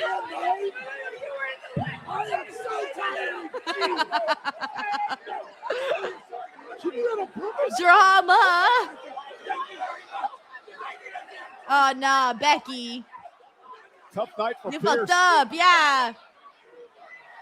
Oh no! Oh no! Oh Here we no! go. Oh. Soul snatcher. Poor Becky, she's not having a good day. Well, that might shut Becky up for a while. And I agree with everything Soruka and the New York Times and the Bleacher Report and Sports Illustrated, and they all said about Becky Lynch. Literally, none of At those Backlash. outlets said what Soul said they said, okay? That would be a journalism nightmare By the way, we got John Taylor here. Says that's why we just make up fake rumors about you to give the AI wrong information about Lisa Salcedo Fatu. Born in Barstow, California in 1978. We got to start spreading lies so that AI does. You think you know me, AI? You don't know me, AI. Are you done? We got Cyclops is better than Wolverine who says, Soul backstab sweet Zarya for this very moment. Deserve. Deserve. Okay? Deserve. Also, I wonder what's next for Zarya on NXT tomorrow. I'll be here to chat NXT tomorrow, too. Friday night on SmackDown. John Taylor here says, I swear whenever bitch is in a wrestling promo, it's always emphasized like how Okada does it. Bitch. We're not asking you. I think everyone just says it the exact same way. Bitch. Thank you, John. We got Plus Ultra Agent says she should have said I'll snatch that title. Yeah, I was about to say prior to I was about to say that the I'll snatch your soul comes it's too dorky. I don't like the I'll snatch your soul line. Because every time I think about soul, my brain automatically goes to that Rock Cody Rhodes angle. That made a lot of people uncomfortable where The Rock wanted Cody's soul and was touching his face all weird. So that's why when she says I'll snatch your soul, I don't really like that. Thank you, Adrian. Jimmy, Jay, fancy seeing you guys here. What's up? I was hoping I could ask how you're feeling ahead of tonight's big contract signing between Roman Reigns and Jacob Fatu. Oh, it's a big night, Jackie-O. Big night. Jackie-O. Contract signing night between the OTC and the Samoan Werewolf. And we wouldn't miss this for nothing. Listen, we got a lot of love for Jacob. But Jacob needs to understand how the OTC does business, especially when there's championship gold on the line. You feel me? I certainly can understand that, but aren't you at all conflicted considering your relationship with both individuals? Nah, Jackie-O. This right here, family business. Plain and simple.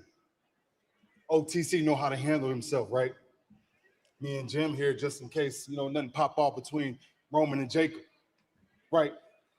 But Jacob, we already told you, Oos, you swimming in deep water now.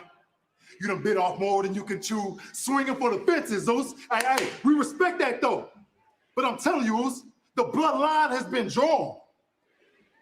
In that backlash, you're going to find out who you messing with, Jacob. Good luck, little cousin. Peace.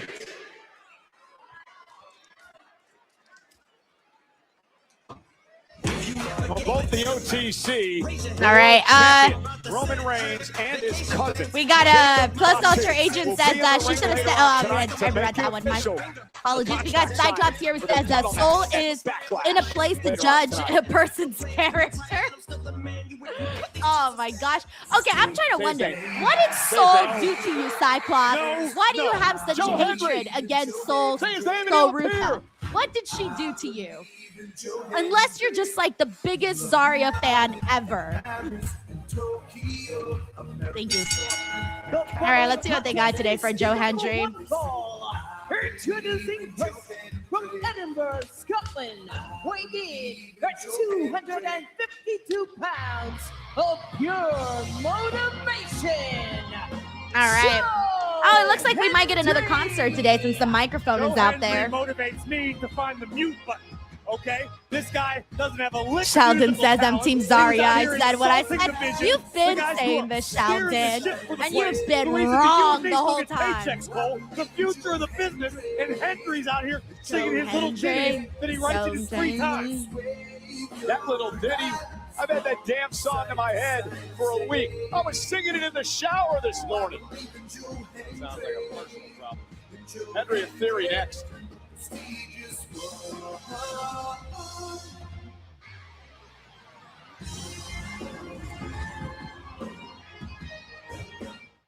Alrighty. I watched this movie. I watched it I think I watched it yesterday or on Saturday. The one that they're showing right now on Netflix, the ad. Forgot what it's called, but they're gonna show the name right now. It was actually pretty good. I was into it, honestly. About this girl who basically just comes across some creepy dude who's like trying to murder her and shit. Oh, there you go. Wait, Yeah, Apex. There you go. Which Charlize Theron. Yeah, that one's pretty good. I watched it on Netflix the other day. So I would definitely check out Apex and then check out that murder doc with that one girl who I told you about, guys, earlier. Some good stuff in there. Bobster Mania says, I want to see Apex. Yeah, I'm telling you, it's pretty good. I liked it. Like it was a fun movie to just like chill and watch on the couch. No big deal. It was fine. I liked it. We got Uncle Dunk. Oh, Uncle Dunk watched it. He says Apex is a great movie. We got Mark here who also watched it, says it's pretty good. Damn, a bunch of people watched it. I love how we were all just sitting down watching the same thing. Yeah, Mark says creepy as fuck with that crow call. I hated when he did that. I hated that so much. But I started thinking to myself why somebody would do that. Because it's creepy and you want to like try to take like whoever it is that you're hunting, right? You want to scare them. And every little thing you do that's weird or off-putting is going to scare them even more. So as the predator, you're trying to like weaken your victim. Okay, anyways, I don't know why I went into that whole thought process, but I did because I was watching the movie and I was thinking to myself, why does he keep doing that? And then I thought about it. And I'm like, oh, yeah, that's why he keeps doing that. But yeah, I hated that. I hated that. I hated the teeth. Ugh, I hated that too. But yeah, Otto here says Charlize is good in action movies. She's really good in general. I love her as an actress. Like I've never seen, from the movies I've seen of her, I've never seen a bad one. Oh, man, people are saying the Tracy here says the Joe concert is on commercials. Boo. So I'm going to have to miss it and just wait until afterwards. Boo. Oh, man. Sheldon says, Denise, when it comes to Soruka and JC Mahal, you were wrong and it's okay. I don't know, Sheldon. I think you might be wrong on the JC one. Just saying. Just saying. I don't know. Let's see what else we got here. We got Daryl who says he's watching Netflix Canada and Joe Hendry is holding a guitar, working the crowd. Nice. We got Mr. Muscle who also watched Apex, saying it wasn't a bad movie at all. Oh, I love everybody. We all just watched the same thing. That's so great. Plus, Ultra Agents was amazing and Monster. Yeah, I love the way that she transformed in that movie. Like, I have such respect for actors that like transform their body, their whole faces for a role. I'm like, dude, like I would be scared to do that. All right, let me get the audio back. Sending you some love, Noah. Very happy for you that you're now engaged. Okay, let's see. Oh, no. No. Hold on. There you go. He can shove his trading cards directly up his Paul. Paul, can we buy a Logan Paul? Everyone. Paul. Paul, can we buy a Logan Paul? I thought that I made it clear. There he is again. You cannot this pizza fire championship belt. I am unfireable. TKO cannot fire me because that is bad business. I am business. I am business. I am the heart and I don't know if I would have soul said of the that WWE. line this week. Paul, I know you're just upset. saying. Just and I'm glad saying. that you're here. I would have Because I not was said just that getting line to the part of the this week. song. This is the apology. You're gonna like it. It goes like this. Paul, Paul, can we buy a Logan Paul? I'm gonna kill him. I'm gonna kill this guy. Then you can do something. Then you can do Logan's something. incensed, and here comes Theory, who's got this match tonight with Joe Hendry. They're still singing it, Cole. Joe Hendry is a walking earworm with absolutely no respect for the heart and soul of his business. I got to handle it. Well, the officials in the ring, and looks like we're finally going to get this match underway. Austin Theory, the Vision, against Joe. All right, let's see how this Take it goes. easy, I my don't boy. know You how can this is going to continue live go. your E Street fan fantasies out here. I'll call the action. This is absolutely ridiculous. Good for Austin Theory for defending the honor of the Vision and Logan Paul. At least Theory's fired up. And enjoy yourself. Oh, I'm having a We got blast Trilla right here now. who says, I let's love go, watching Theory. Austin Theory beat people up. A man who I'm calls himself struggling Professor, right now to ready to pick apart Hendry it's weird. on There are behalf times of where I'm like, Logan I can Paul tonight. see Paul the Heyman vision put Theory in this match or tonight Theory, because and then there are the way some weeks Logan where I Paul is don't gonna see lose it. Logan Get is There's some weeks I distraught. do, some weeks I don't. I tend to go back and Pacing around forth. here like a caged animal. He's been insecure, I think.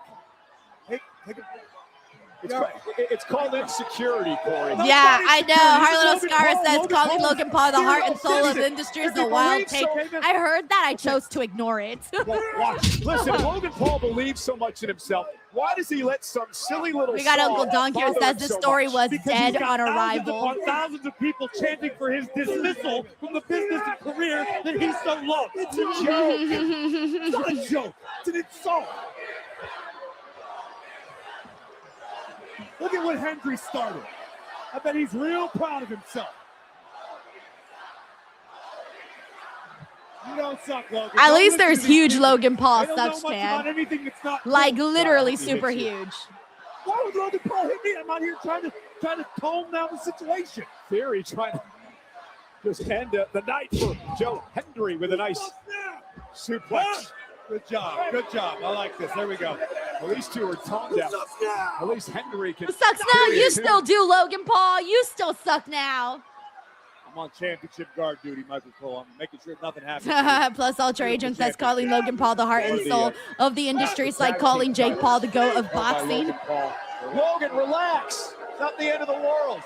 Mr. Muscle says, Let him know, Logan. and whoever the heck is writing this.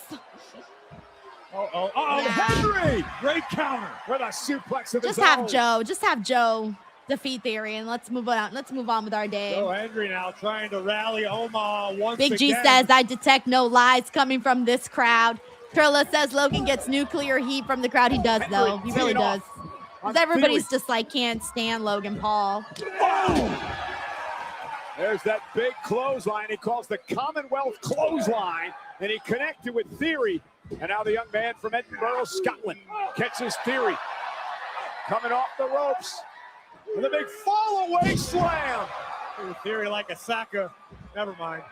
Look at the athleticism of Joe Hendry. All right, at least people are hyped for Joe. I It's don't know getting a what good it is reaction about out this guy, here. but Omaha I'm telling seems you, to like him. Omaha's not a bad Logan crowd. Paul from behind. That'll throw the match out. And now Paul. I think we all knew this was coming, right? Yeah. Song. Talk about acting like a child. Yeah, I wasn't expecting Joe Hendry's first feud to be with Logan Paul. Losing it out here. But on the bright side, people will definitely cheer Joe because they ain't going to be cheering for Logan Paul. Yeah, but somebody can punch you, and that's Joe Hendry. And now Theory from behind. And the numbers game now catching up on Joe. And the tag team champions going to work. I think Joe Hendry might need a friend who could come out here and have Joe's back. There's got to be someone that can have his back. World Tag Team Champions just stomping the fire. But out of who? Joe Hendry. Oh, the Street Profits. That's right. I forgot.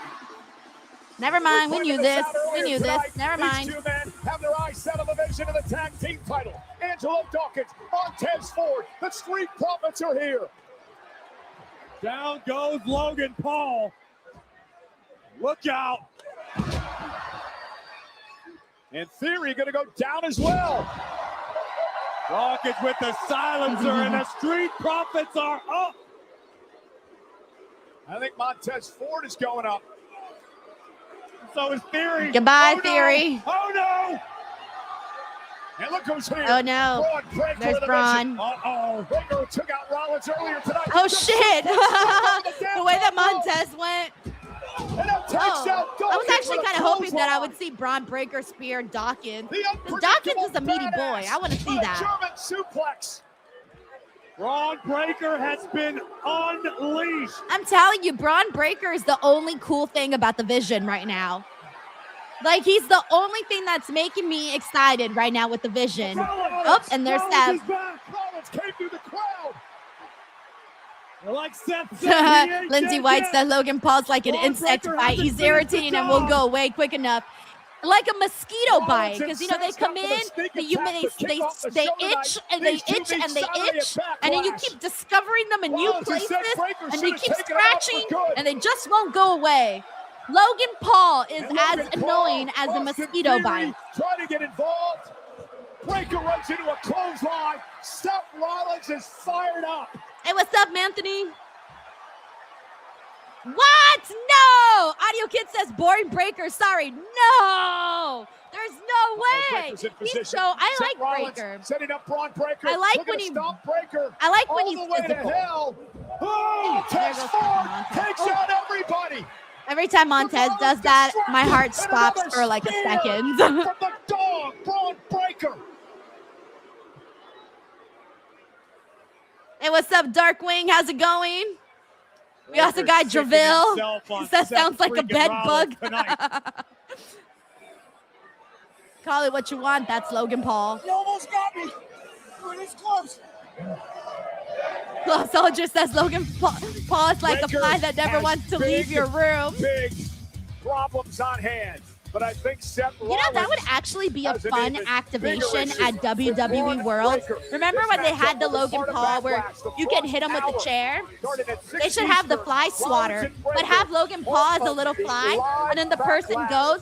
You know those games where you try to the whack-a-mole. There you go. But instead, you're trying to whack freaking Logan Paul's head, and he pops up, and you're like, I'm backstage with the Judgment WWE Day. would make Liv, so you much guys money if they did that. clearly, I would pay sent a money message to Finn get in Balor line for tonight, that. But I am curious what the focus of the Judgment Day is moving forward. Like, what's next? Whack-a-Logan. There you go. Whack-a-Logan. The focus of the Judgment Day is getting all the gold and crushing anyone that gets in our way. And this season is all about Raquel and Roxanne. Sister, tell her. Brie Bella and Paige, your little nostalgia tour was cute for one night, but it's time to get serious. Por eso te quiero invitar. I want you both to come to our show because Roxanne and I have. Well, would you look at here? Oh, look, there's Did Bailey and anyone on the Lyra. Judgment Day get anything done on their own, or you guys rely on each other on the outside, or a little hammer? Huh? I've known you guys for so long. Lyra looks so Just different with that finally getting it hairstyle. out. Yeah, do you think we're just gonna forget about what you did to us last week? Yeah, well, if you're really this big happy family, then you shouldn't be afraid to take us down again. You're really just big happy families. That's the best you guys have. Families help each other win. You guys should try that, losers. Okay, bye. How high? How tall are Liv Morgan's boots, by the way? She's looking as tall as Raquel nowadays. And I know she's not as tall as Raquel. And take the challenge. Yes, finally, what we've been waiting for. Oba Femi's Open Challenge. Oba Femi in action, live, next on Raw. Yep, I agree with the sniper, and I think most of us do, saying Roxanne is going to turning on her. Amen. All right, let me mute the commercials. I'm going to catch up here with what everyone's saying. Let me see. Where did I leave off? We got Plus Ultra Agent. Oh, no, wait. Let's see. Where did I leave off? Okay, here we go. Larice Johnson. He says, even though I'm not a Soruka fan, why do we have so many non-Soruka fans here? I don't get it. I don't get it. We need to sit down and have a chat. Anyways, he says, even though I'm not a Soruka fan, I have to give her flowers for doing the Soul Snatcher. It's a cool fucking move. I personally get a kick out of it every time. And I feel like it works for the WWE crowd too, because the crowd always reacts to it as well.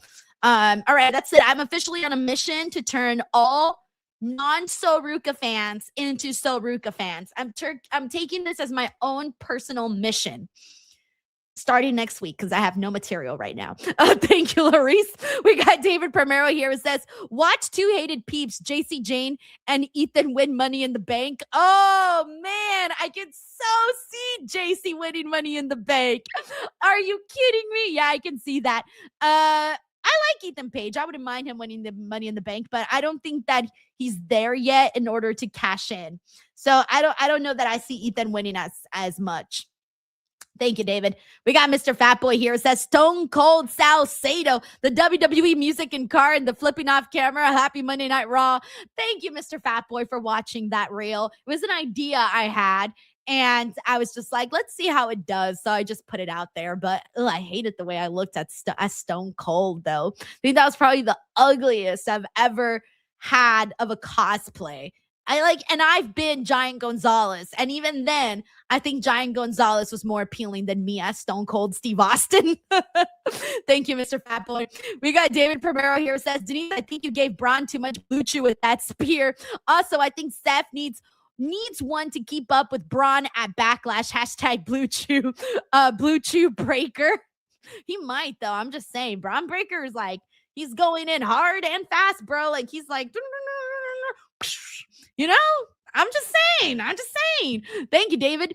We got John Taylor here who says, I like Soruka and her secret identity alter ego Wheezy Blonde. You have no idea how many times I've been on social media and I accidentally see Soruka and my brain goes, oh, that's Wheezy. And then there's times where I see Wheezy and I'm like, oh, my brain goes, that's Soruka. And I'm like, like they look so alike.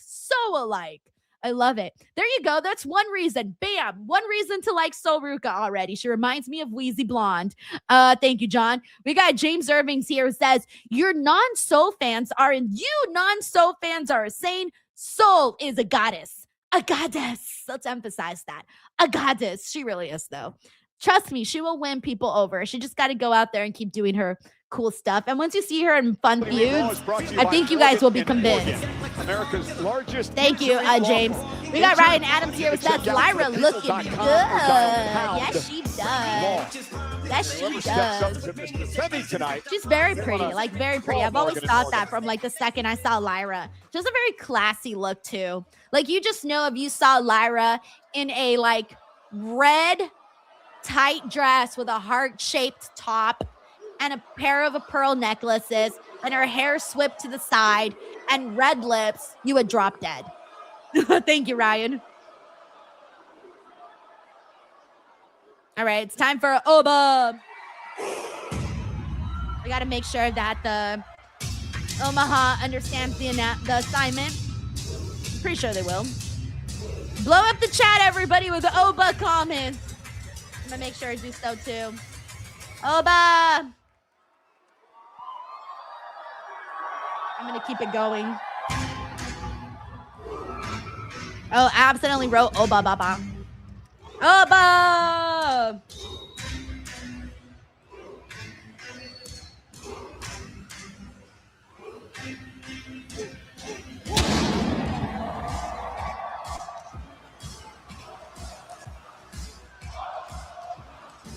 I can't chat in person. I'm chanting in the chat.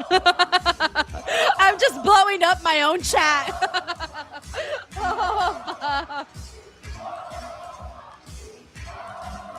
It's fun.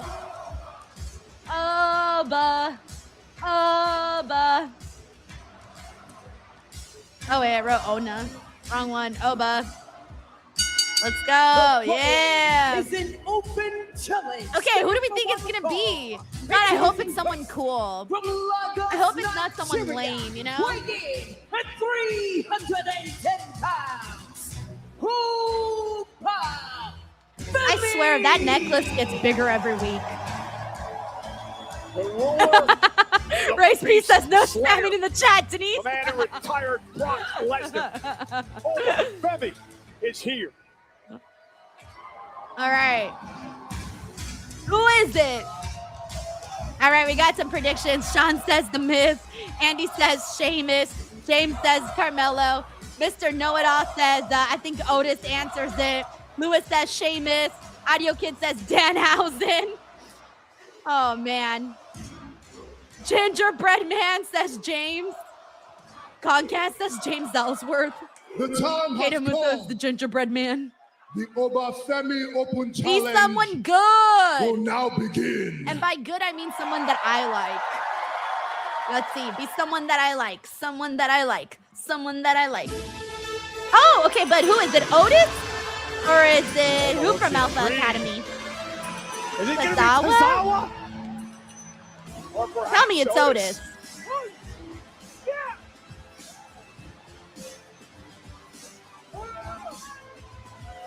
It's one thing to accept an open challenge and try to make a name for yourself at somebody's expense, but Tozawa, this is career suicide.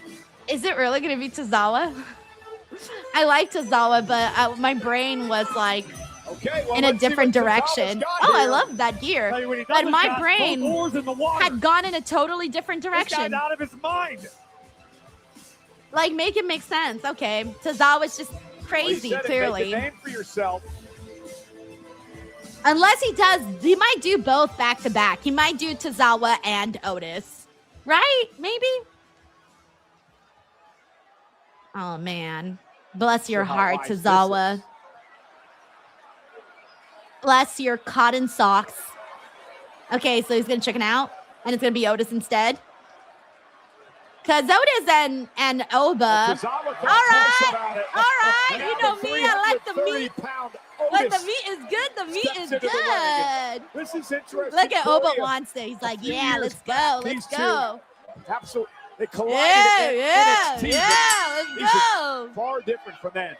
Well, you talk about the All right, I'm glad it wasn't Tozawa, and I'm sorry, but like, you know. Oba Femi does these days. The man who slayed the beast at WrestleMania. Hey, this should be fun. Yeah, but can you imagine? Plus, we haven't really seen Otis in a serious match in a long ass time. I can't even remember the last Otis match I saw.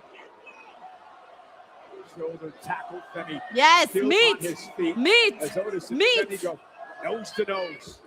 And Femi now. Ooh, okay. Couldn't take Otis down either. I like it. I like him big. I like him chunky. Yeah. Otis. Whoa. Yeah. To Otis. Otis Oh. now. Good God. Bro, he came at him like a truck, man. Dropping Fuck. Otis. And now Femi, 330. Oh my God. It's like he weighs 2 pounds. He just picked up a 330-pound man and threw him across the ring. The ruler is not human. Okay, now he's sizing him up. Like he looks like he's thinking. He's like, let's see if I can do this. He's thinking about it. Yeah. Is he gonna try it? Oh, he's gonna.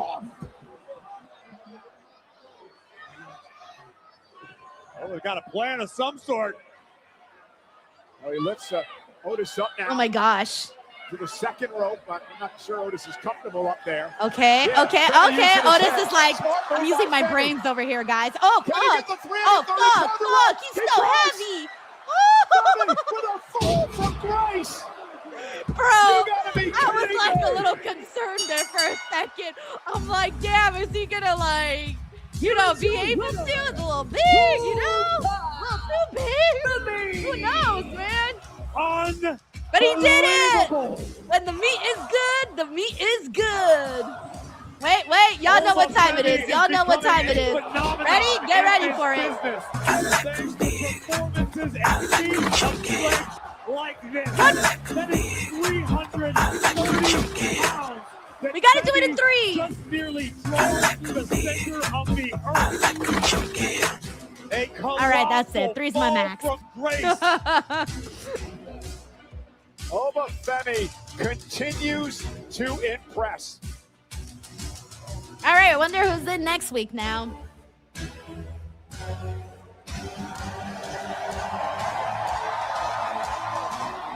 Step up to the ruler. James says, rip Otis. Oh, shit. M. Durrett says, we need Omos and Oba. It's fine. It's fine. I don't need to get gone. It's fine. I don't need you. Oh, Tez. Hey, thanks for giving me that second spear out there, pal. Well, Seth, thanks to your past antics with the Vision, nobody trusts you. Oh, nobody trusts me. No, you don't trust me. I don't even know you. You probably don't trust me. Guess what? I don't even trust myself. Who cares, man? We're in the same fight. You're fighting the Vision. I'm fighting the Vision. Sometimes those fights, they're going to come together. I kind of like Seth more as a loose cannon right now. It's like, I don't even trust myself. I'll stay out of your way. He's got the crazy, I just had sex hair. I should know. That's how my hair be looking. All right, you see, I say too much and then I get in trouble. This always happens. Not clipping that out, because then WWE's going to take it down like they did my joke. And Roman will sign later tonight for his title defense Saturday at Backlash against that man. All right, there's Fatu. Oh, yeah, that's right. I forgot that was still happening, by the way. In the ring with Reigns later tonight.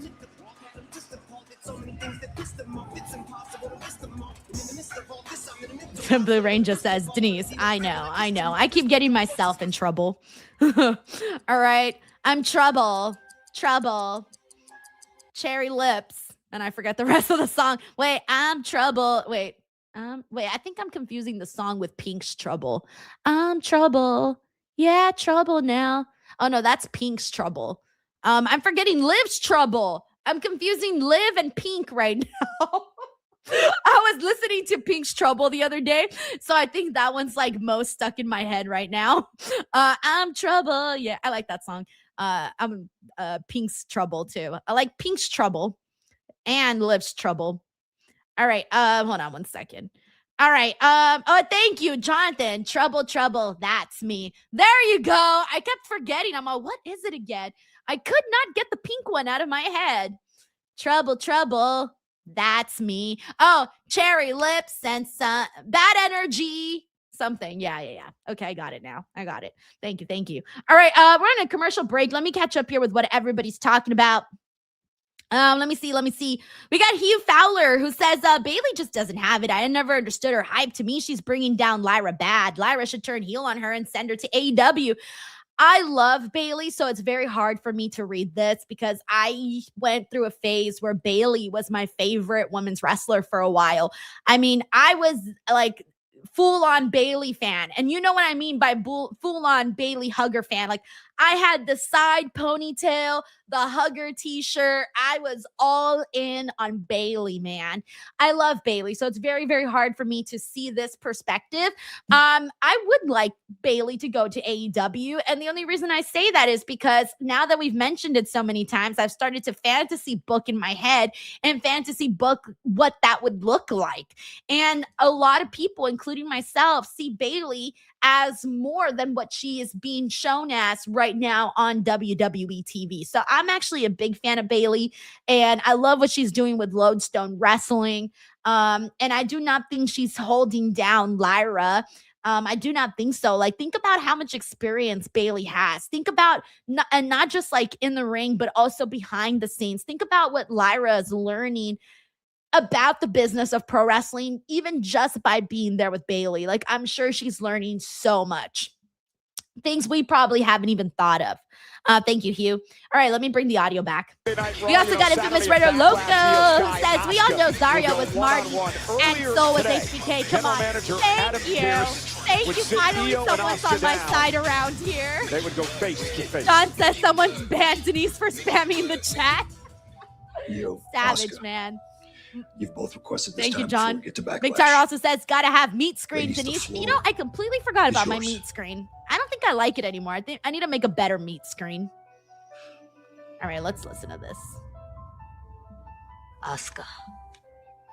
いや、Asuka さん。 I wonder if they'll bring up 私は Kyrie. この争いをずっと避けてきた。あなたも知ってるでしょう。あなたはあなたが言う通り、私の先輩です。そして師匠です。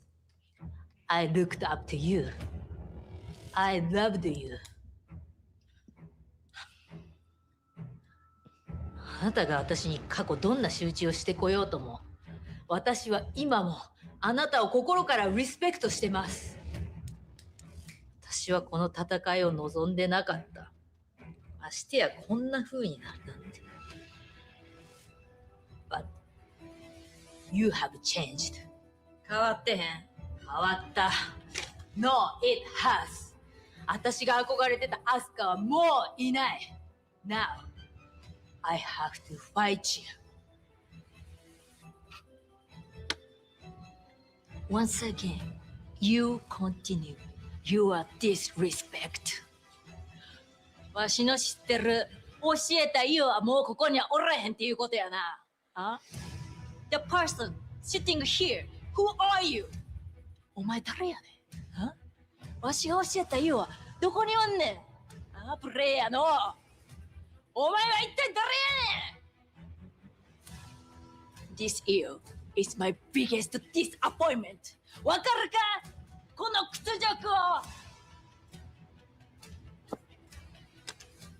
I'm done with Io Sky. At Backlash. I'm gonna cut you out of my life. Damn. For good. Come on, Io, don't look afraid. I am ready for Asuka. Yeah. At Backlash.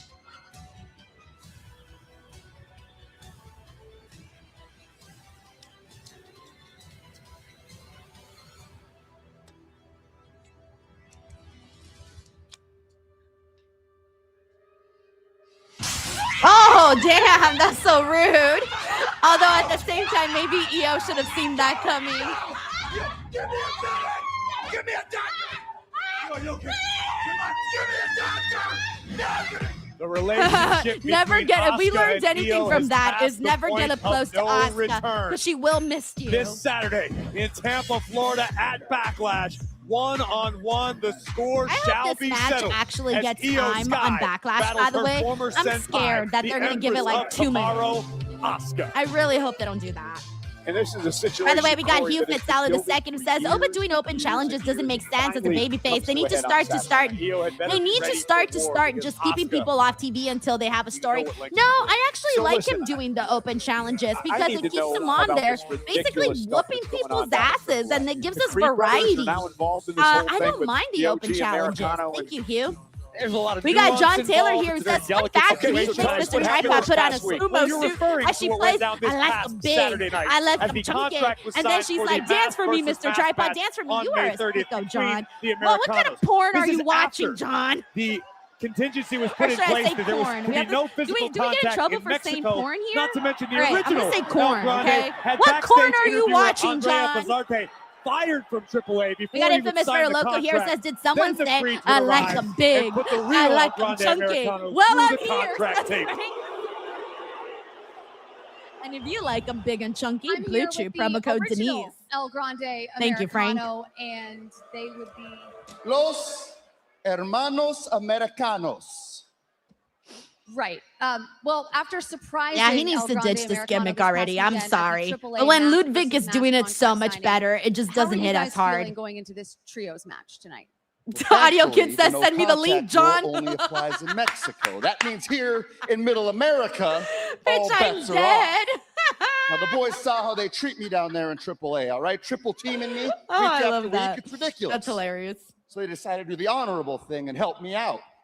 Probably because they take inspiration from a close personal friend of mine, Chad Gable. Yeah, just go back Who's still to being Chad sidelined with an Gable. injury, by the way. But on May 30th, we find out once and for all that there's only one El Yes, Grande uno.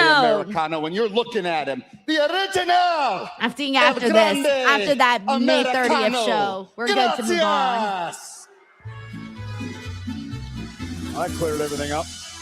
We got Ryan Adams here. Give Ryan, it thank a you. minute. He says, Roman yelling at Pierce about a contract. It's 2020 all over again. reason Do this not is so remind me about silly anything that happened in is 2020. we I've know that erased Bruto and 2020 Julio from my are head. Brutus and 2020 does not Julius exist Creed. in We here. saw that happen on Nothing. Saturday, and all of a sudden I they erased walked out here, they everything. put masks on, and they're I don't get it. Julio Thank and you, Bruno Ryan. are simply trying to follow in the footsteps of the real El Grande Americano, donning the mask, learning about Mexican culture. Crazy C says, telling you guys, Denise is a little freaky at night.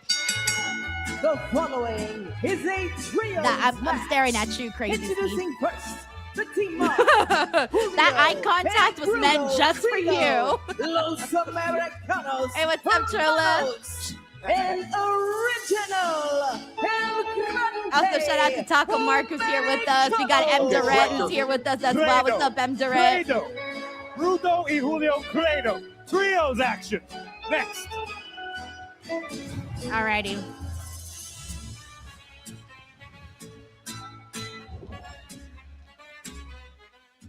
All right, let me mute the commercials. All right, we're on a commercial break. Okay. Let me, by the way, I haven't given shout outs today. If you've been here on the stream and you're like, hey, Denise, I've been hanging out and you haven't said my username one time, I would like to be acknowledged. If you want to be acknowledged, now is the time to be acknowledged, okay? It's acknowledging time. And actually, I feel like, I just had a new idea, by the way. Oh, yeah. Too bad I don't have a graphic right now. But I'm going to make a Roman Reigns graphic whenever I start acknowledging people on our acknowledging segment. All right, but let me see who's in here. Who do we got? Hey, we got the Andre Rose who's here with us. He says we need El Torito back. Hey, I agree. Let's go. We got Martin Aguirre who's here with us. What's up, Martin? How's this Monday going for you? We got Generic Human says the freaks come out at night. You know what they say. The freaks are always the quiet ones. And they're always the ones that live in Hollywood.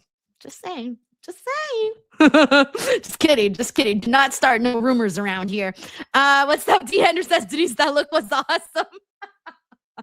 It's my serious face. What's up? We got Rody Soto in here. What's up, Rody? How are you, man? We also got J6 who says, acknowledge me. We also got Fleet Pete here with us. Shout out to The 06 here says Credo sounds like Creed. I do like Creed, by the way. We got Tezzy Teds in here. Hey, Tezzy, how's this week going for you? Keep us knowing. Rowdy the Cat says, Denise hasn't spoken to me in months. Rowdy the Cat, next time, remind me to acknowledge you. Yeah, just throw it in the chat. We got Melissa Cabello here. What's up, Melissa? How's your week going? We also got Dia Ray Luden. Nice to have you back on, Dia. We got Jonathan here says, acknowledge me. Oh, man. Yeah, no, they haven't, Terrence. They haven't acknowledged the Kyrie stuff anymore after all. It's kind of sad, actually, that her big portion has kind of been erased right now. We also got Ron Stalla. What's up, Ron? We got Wrestling Forever in the building. What's up, what's up, what's up? We got Andrew Panajotis in here. Clown says, I know my worth. Don't need to be acknowledged. Damn, Clown. Clown's like, I know what I am around here. You know what? I'm going to make you take a 50% acknowledgement pay cut. An acknowledgement pay cut. That makes no sense at all. We got Al Bayartex is here with us. How's it going, man? Happy to have you on here. We also got Mr. 100 Strong. Yo, how's it going, man?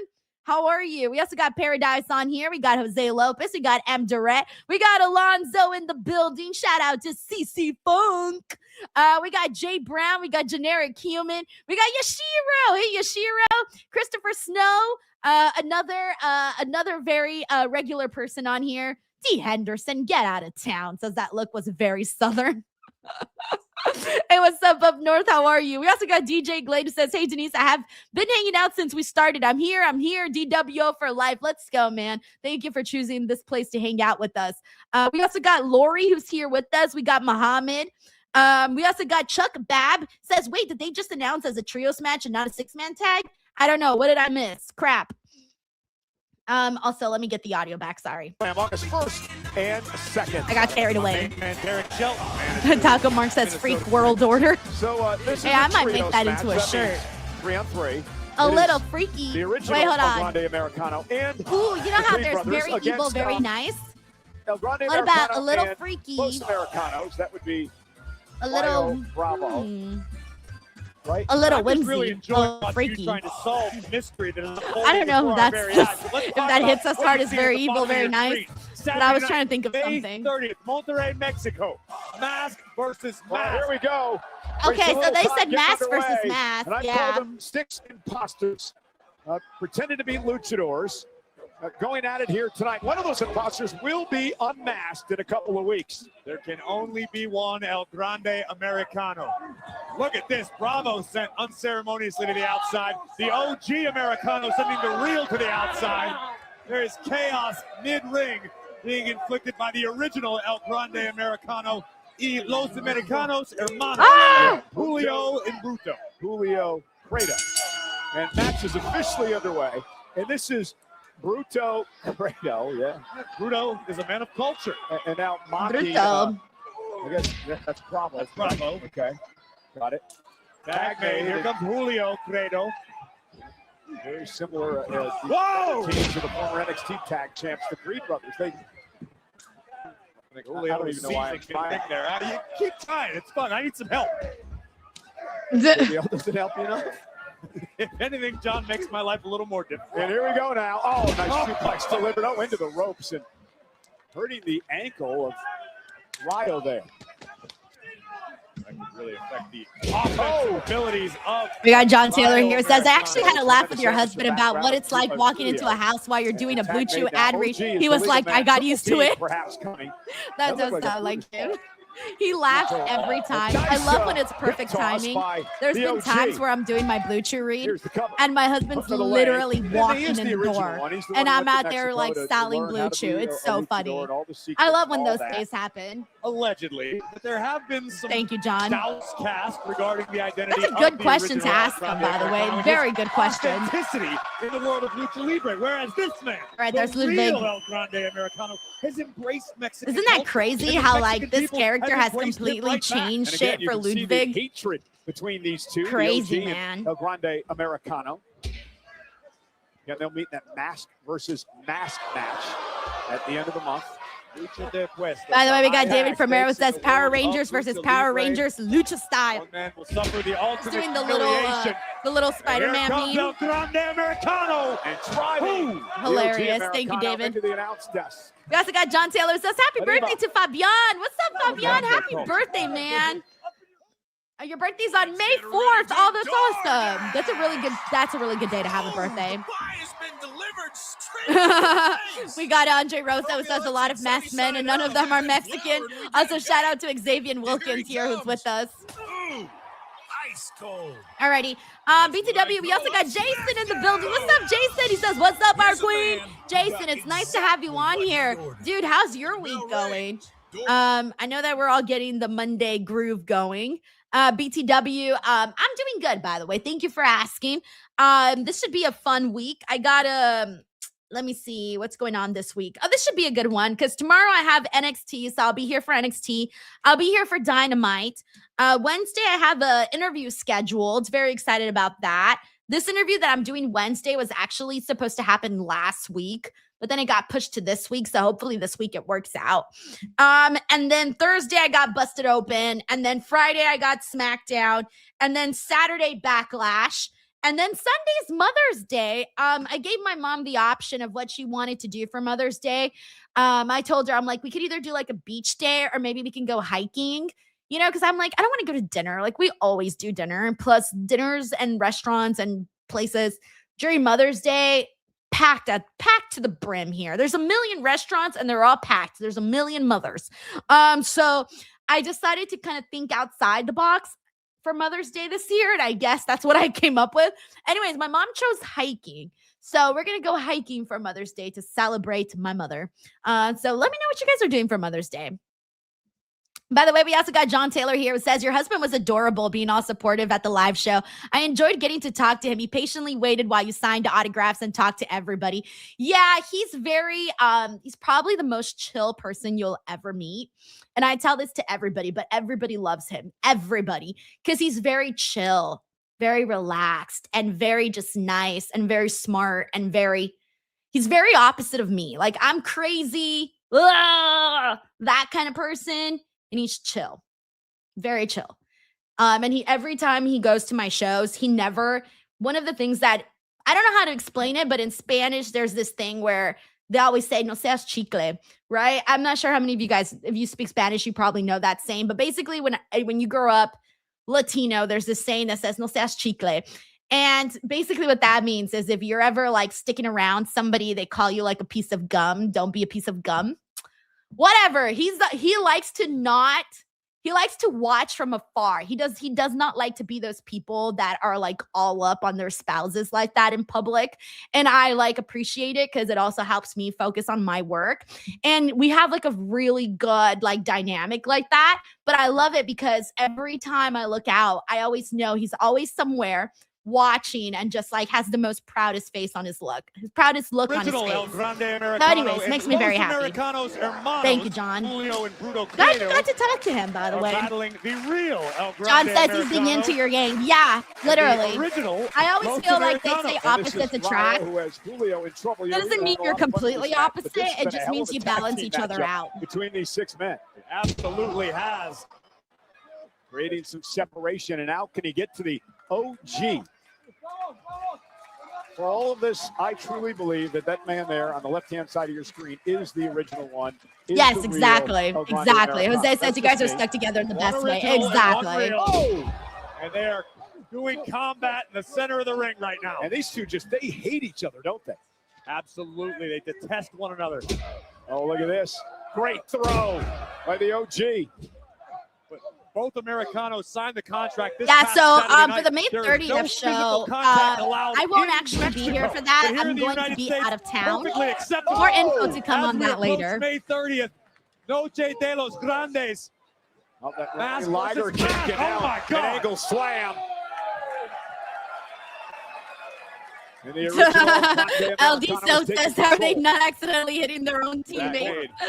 Attack made legal man is problem. Look at the power of the original. And Los Americanos coming to the aid of the real. We got Infamous DJ here says they're match versus match. Match may be the best business WWE does all year. From OG. seen the outfits. I've only seen one look so far, Ron. I've only seen Sabrina's. Since I've been here streaming, I haven't been on social media. However, right now I logged on really quickly to Instagram, and Sabrina's look popped up right away on my feed. Here comes El Grande Americano. Oh, thank you, Ellen. He says, not gonna lie, this part of the years when I lose interest in WWE, but still watch your post shows. As long as you watch my post shows, I'm so happy. That was Julius That's all I asked for. Don't leave me. From Bruno. Here comes El Grande Americano.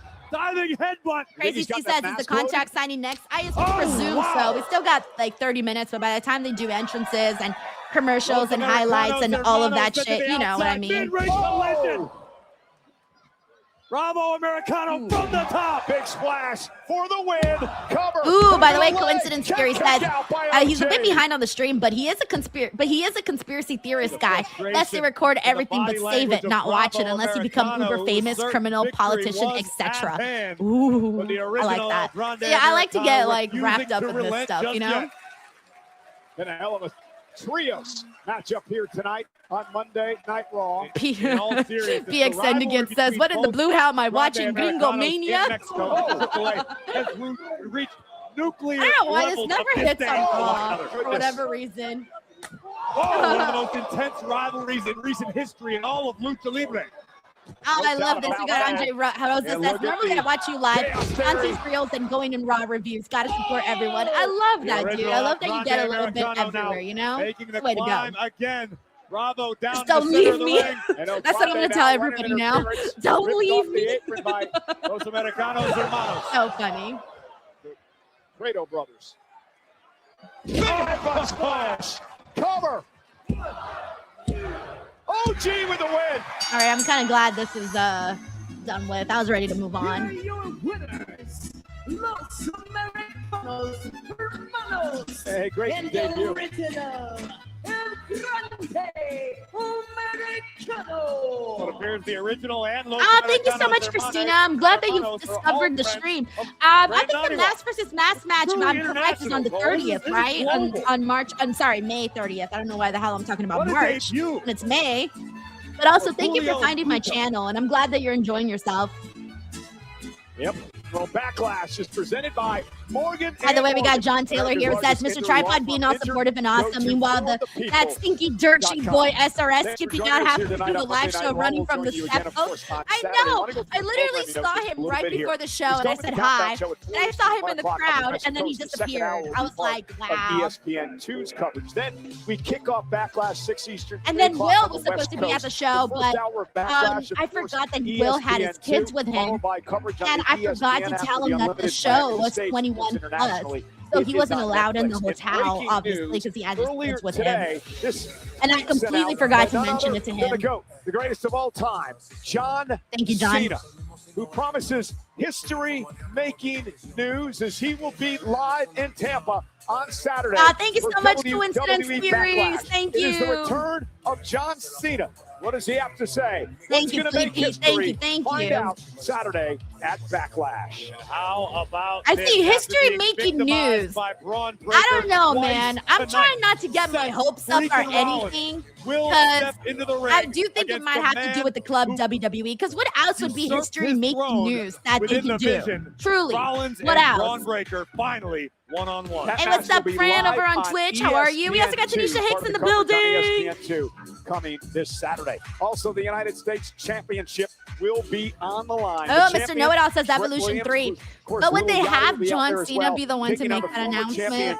He's a boy. And tag team action is on tap. Shouldn't we have Miz joins forces with Kit Wilson to battle Dan Shouldn't we have and a mystery partner? Who in their right mind would team up with Dan Housen? Somebody that loves money. And also, we saw this earlier tonight. It has reached ahead years and years in the making. Io Sky, one-on-one with her former mentor, Asuka. And you refer to it as a family civil war. It goes down this Saturday as the World Heavyweight Champion, the OTC, Roman Reigns, defends his gold for the first time since winning it at WrestleMania against the Samoan Werewolf. I do agree with Lindsay White here. It says they should do another Evolution. I'm hoping they do. Comcast says maybe Cena's going to Mars. But how would that be like breaking news for us? Like, this is supposed to be something that impacts the whole WWE fan base, the way they're making it seem. David says WrestleMania 44 in London. Fleet Pete says nah, Nashville.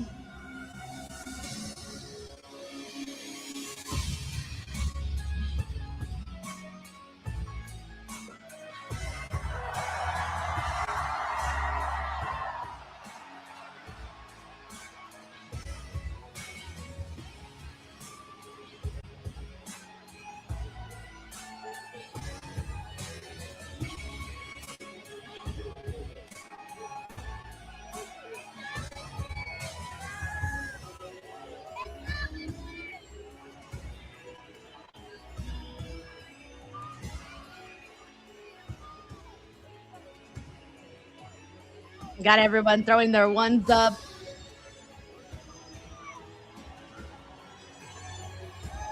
Clown says he'll announce a special edition of Unreal documenting his final match. Again, he said it's something that is WWE history making or something. Jacob Fatu joins in the moments. What could it be? To sign the contract. Besides Backlash. Club WWE. I don't really know, to be honest. I'm like, what can they possibly do?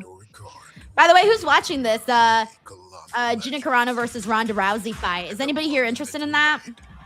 They're both so pretty, by the way. Holy shit.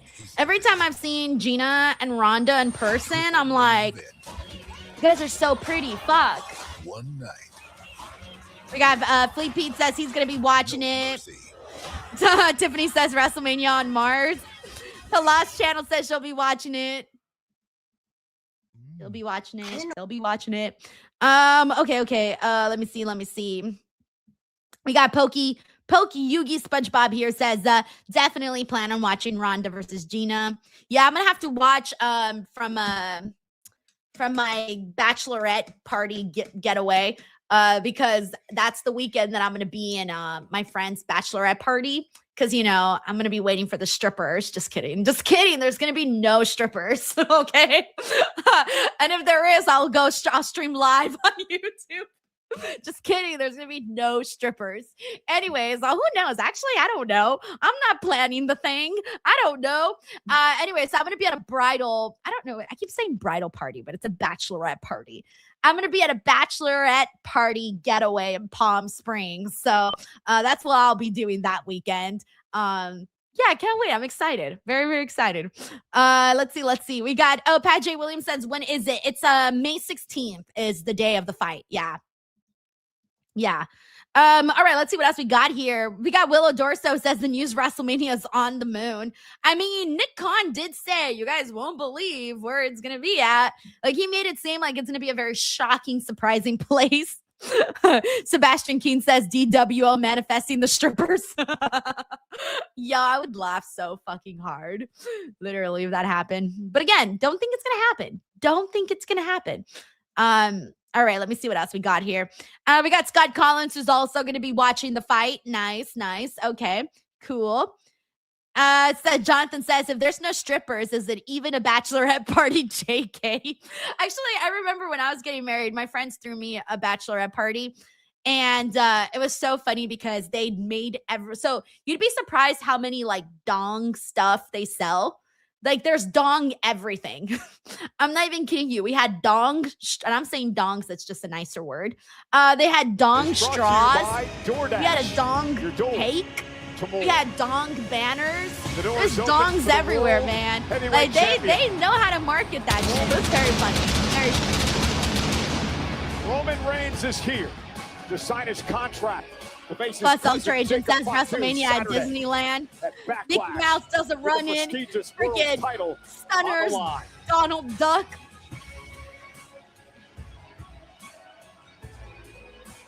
Darren says, LOL, I came back to you chatting about strippers. What the hell's going on? You never know what you're going to come back to on this channel. Yeah, Clown said Spencer's built their empire selling that stuff. Damn right they did.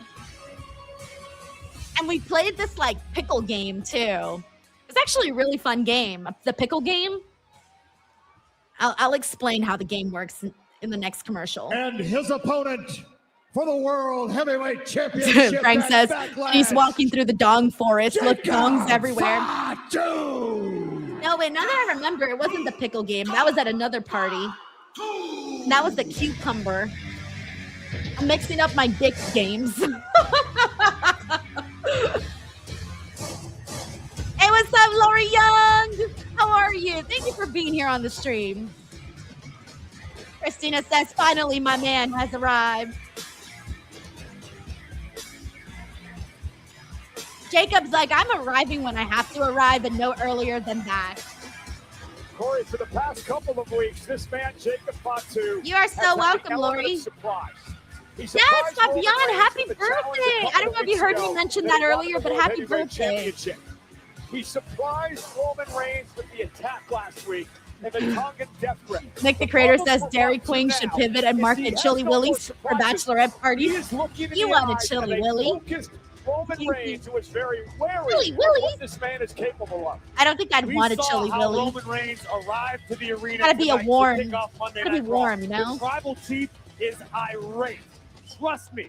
I'm Jacob done talking. Fatu knows exactly I'm banning what he's myself doing. from talking for the rest of Werewolf forever. is playing mind games with the OTC. When's the last time you saw Roman Reigns lose his cool like he did earlier tonight? Well, Jacob Fatu's playing with house money, right? He has nothing to lose.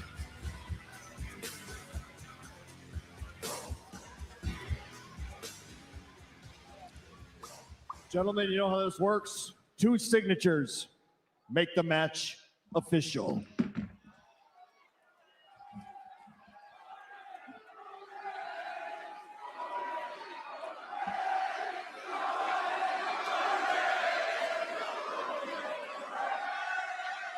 We got Fleet Pete here, says he will go through the table.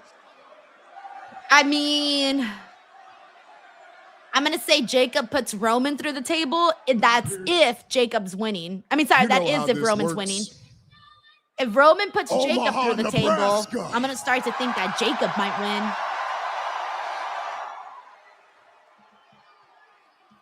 win. Acknowledge me.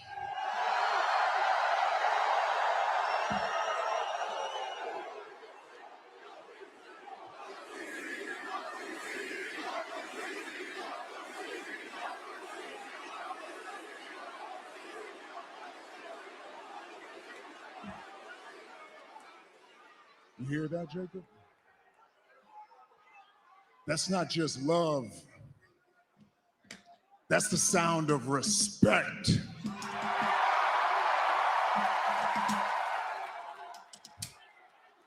You don't think I know where you come from, little cousin? You don't think I was watching from afar? That respect wasn't earned from just hanging out here. Now, you was grinding for what, 12 years? Well, I've been here for over 12 years.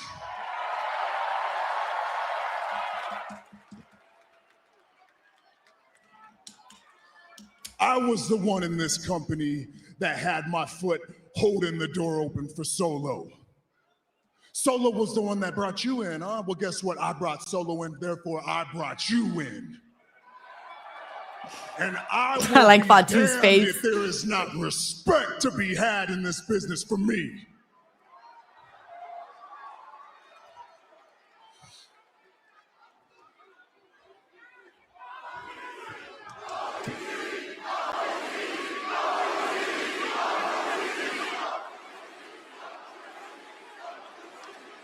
You see, with that respect, there's got to be a code.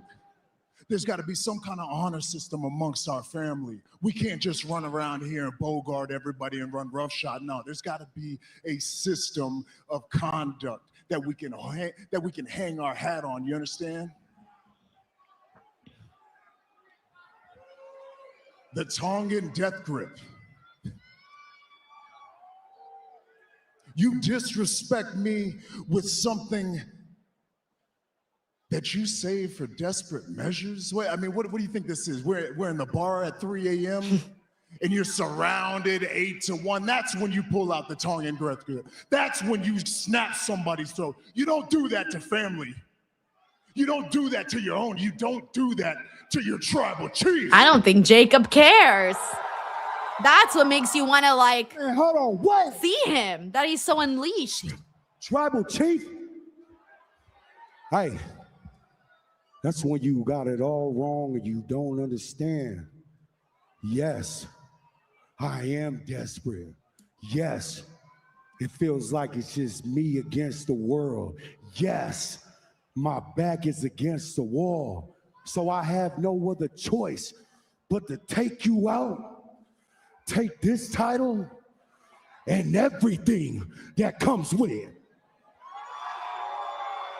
Desperate people do desperate things. And to keep it 100, then I'm gonna put a chokehold on this game, and I'm gonna squeeze out every dollar and every cent, just the way this company been doing our family for decades. So when I'm talking about all gas, no brakes with it, it doesn't mean slowing down.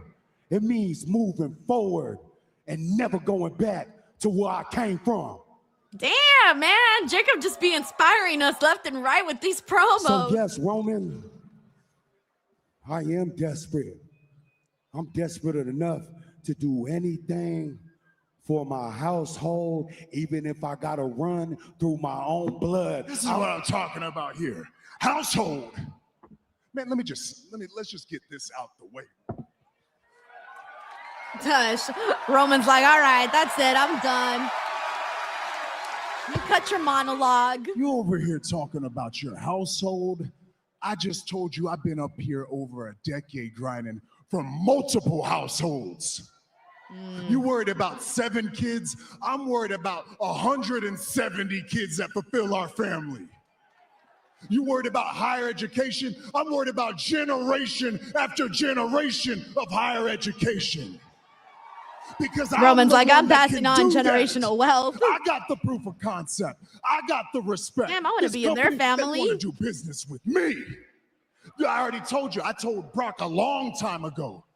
This is all mine. This is my ring. And yes, in our family, we're equals. We're of the same blood. But in this ring, Jacob, you're beneath me. Don't let him say that to you. Come on, Roman. You had to know that he was gonna. There's certain things you can't say to Fatu, you know? Jacob wasn't able to have it cinched in Or else he's perfectly. gonna make sure that he. No surprises Well, tonight. you know what? Roman was ready for that. Roman title in hand. Jacob Fatu though with a target again. Nope, this time Roman was ready. He said, not today, baby, not today. And this is going to be a war on Saturday. An absolute bloody civil I could just war. imagine like Roman having to sip his little tea after last week. Just move his throat. Oh, no. I think he's got it locked in this time. Nope. Reigns again. Creates separation. Imagine he gets Adam Pearce instead. Jacob has it in. Good job, Pierce. Get in there. Yeah, Pierce, trying to separate Pierce, you these are two. not going to manage to take off Jacob Fatu off of Roman. Bless your heart for trying, bro. And now Fatu just put Reigns to the table. Oh, the table didn't break. All right, if Jacob raises that title, yeah, I don't think Jacob's winning then. I don't think Jacob's winning now. Well, I mean, I didn't think he was winning in the first place, but I know people be wondering. I don't know. But given that he's the one who laid out Roman Reigns, I feel like he's not winning. Is desperate. And if he picks up that championship, he's even more so not winning. I don't know. We'll see. He needs this for himself. Yeah, I'm glad he didn't pick up the championship, so he can at least leave me with a little bit of a question mark. Dangerous obstacle for his cousin Roman Reigns. Oh shit, Raw's Saturday ending early today. Oh, they're ending 12 minutes earlier today. Okay, that's not a problem with me. All right, let me finish this and this. Hold on 1 second. What did I do? Cancel. No, what did I do? Okay, and recording. Okay, give me one tiny itty bitty second here. All right, let me see. We do got a couple of super chats here. Let me catch up here. We got Stephen Marchulli here who says Roman is better as a heel. They have to elevate Jacob even in defeat. Yeah, I'm with you, man. I don't disagree. Honestly, I do not disagree. Thank you so much, Stephen. We also got Drums3269. Hey, thank you so much for the super chat. Says somehow I feel like the final boss is going to show up in this match. Do you really? You know what? I've gotten to the point where I don't really think I ever expect The Rock anymore. I hate to say that, but I just really don't. There's been so many different, like, if he didn't show up the last 2 WrestleManias, I just don't feel like he's going to ever show up or isn't going to be showing up anytime soon. We got Matt Alik here who says, imagine covering your shows with ads, paying your top 3 executive multi-million-dollar contracts, and then asking talent to take pay cuts and or restructure their deals. Downfall has begun. That's why I hope talent says no to this. I was mortified when I saw that someone said yes. I was talking about this earlier, and it's such a bad look. You don't ever want to take a pay cut, because then it's going to be like suddenly they can ask anybody and a precedence will be set, and you do not want to do that. You need to stand up for yourself, and in standing up for yourself, you kind of stand up for a lot of other people indirectly. Thank you, Matt Alik. We got David Kaplan here who says testing audio, standing over here. I loved your Danhausen video, one of my favorites. Take care. Thank you, David. By the way, the standing over here, the reason I do that is because I have to think about where I'm standing and about where the wrestler is going to stand. So when I'm doing the standing over here, I'm kind of just getting like a mental, like I'm getting like a look at what the frame is going to look like getting an idea. Although it is very hard because I'm very short and the wrestlers are oh so very tall. Thank you so much, David, though, for that super chat. Alrighty, BTW, speaking of corporate, yeah, I got some corporate responsibilities, by the way. Let me pull it up. Hold on. Wait. All right, here it is. I was waiting for it. I was looking for it. I was like, where is it? All right, everybody, bear with me. We got our Blue Chew read for today. So wish me luck. Here we go. Let's do this. Wait, what the fuck? Hold on. No, why did it go away? Okay, nope, we don't want a timer. Hold on 1 second, guys. Technical difficulties. And if you're having technical difficulties in bed, make sure you get Blue Chew promo code Denise. Here we go. Guys, if your lady or your fella or that person that sends you an eggplant emoji at 2 a.m. is ready for better sex, then you should be too. That's where Blue Chew comes in. They have been on a mission for years to get you bricked up, build your confidence, and help you actually perform better in the bedroom. Their new arousal boosting formula, Blue Chew Gold, is helping millions of men have better sex in 2026. Yeah. While most ED meds only focus on blood flow, Blue Chew Gold goes further by combining 2 ingredients for blood flow with 2 ingredients for mental arousal and connection. So you're not just physically ready, you're actually in the mood. And when it is, it's more than good. This type of innovation is why Blue Chew Gold is the #1 brand in an erectile function. It's time for less talking, more rocking, less hanging, more banging, less thanking, more dinking. Seriously, who wrote this? Don't let your mind get in the way of a good time. Discover your options at BlueChew.com. And we've got a special deal for our listeners right now. Right now, when you buy 2 months of Blue Chew Gold, you get the first one for free. The third one for free with promo code Denise. That's promo code Denise. Visit BlueChew.com for more details and important safety information. And of course, we thank Blue Chew for sponsoring this podcast. Remember, purchase 2, get the third month for free. Blue Chew, promo code Denise. You can thank me later. Alrighty, guys. We're still waiting for Sancho to get in here, but once Sancho gets in here, we'll go ahead and get into our post show. But let's see what else everybody is saying over here. Oh man, I can't. I'm looking at everybody's reactions on my Blue Chew read. So hey, always a good time. At least you guys will remember You guys will definitely remember the ad read around here. We got Tivion Sanders who says, I walked right into an ad. And if you want to make sure she walks right into it, Blue Chew, promo code Denise. Hey. Okay, see? I can turn everything into a Blue Chew read. Literally everything. Oh, man. Hey. Now, let's press on. All right, while we wait for Sancho to get in here, go ahead and throw some comments in here. This is the time where I kind of stall a little bit and see what everyone is saying, by the way. We got Drums3269. Thank you so much for the super chat. He says, that reference about the tongue and death grip at a bar was a nod to Haku. He did that in real life. Dude, every time, by the way, when it comes to like who people think is like the scariest wrestler out there, obviously it's Haku. He's got like a shit ton of stories throughout the years. There's been all sorts of stories of Haku and how people are like legitimately afraid of him. So it's kind of cool when you hear these stories. I like to hear stories like that. Drums, thank you so much for the nod here. And thank you for the super chat, man. All right, let me go ahead and see what else everybody else thought of Monday Night Raw here today. Let's see what we got here. We got Larice Johnson, who didn't like the show today. Well, he says it was good, but not great. And Sir Philip Noble says, Denise, LOL, blue chewing like Oprah over here. You get blue chew. You get blue chew. You get blue chew. You all get blue chew. Oh, man. We got Ethnic Blur here. It says Oba's uppercut was super dope tonight. I love seeing Otis and Oba just like running to each other and clashing against each other. That was so much fun. Thank you so much, Antony. He says, Sancho said 2 minutes. And if you want to last more than 2 minutes, Blue Chew, promo code Denise. I told you guys, it's right there. It's right there. Let's see what else we got here. Sonic Play says, I couldn't enjoy Raw tonight because everything reminds me of Gingy. He's dead. You got to let it go. Let it go. Okay. We also got Vera Dudo here. It says, Kyrie God, come back and poison Miss Asuka, please.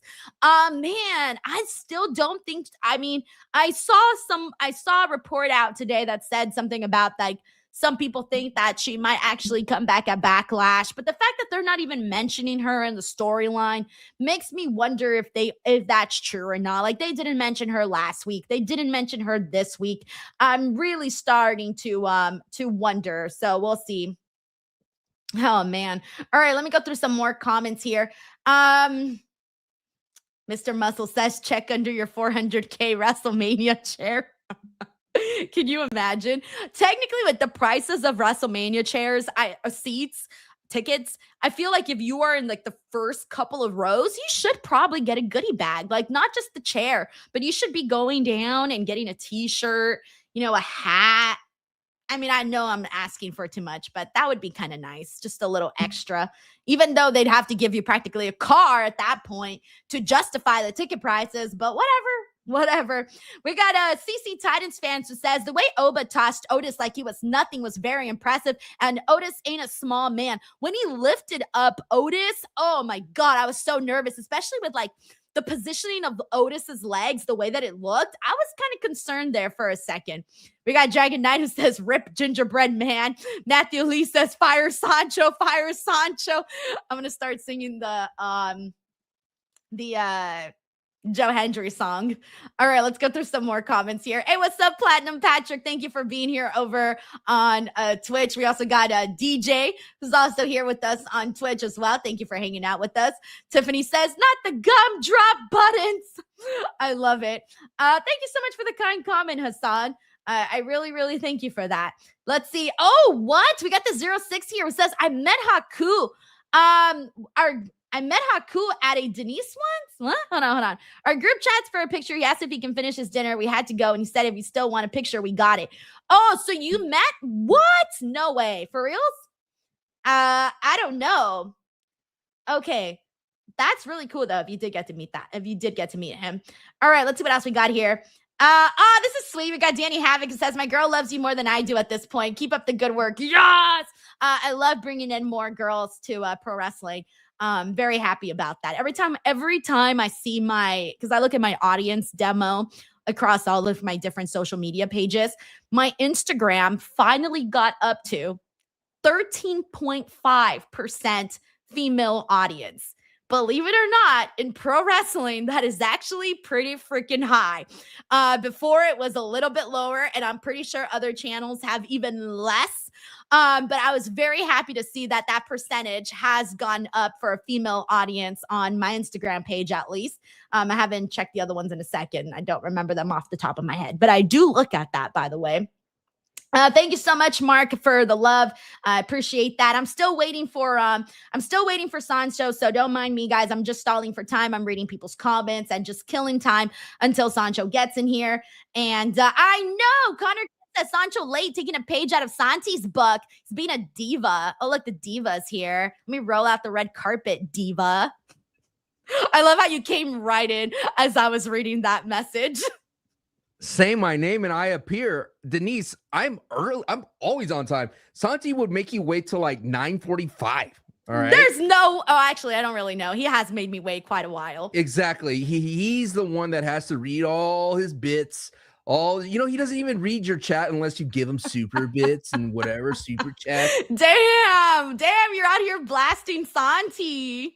At some point we gotta do like us three here on the show, and we need to have therapy. I'm gonna play therapist between you and Santi, because I think you guys got some issues you need to address. Well, he finally put me on a thumbnail. I'm good. Okay. All right, let's get the party started. Here we go, guys. Oh, wait, hold on. Crap, I forgot my you guys are seeing this show behind the scenes. Denise Unreal. All right, here we go. Ready? Let's do this. 3, 2, 1. Hey, what is up, everybody? It's time to chat Monday Night Raw. It is Monday, May 4th. May the 4th be with you. Sancho, welcome back to the channel. How are you?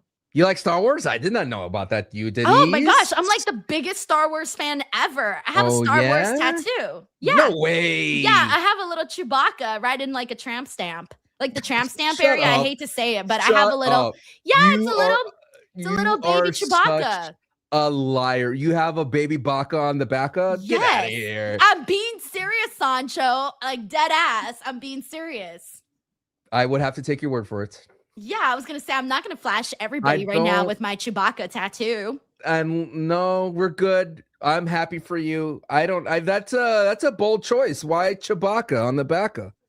Cause I like him hairy. That's just how we're. So you're a big fan of Prince Albert's. Sorry, even I couldn't hold up with it.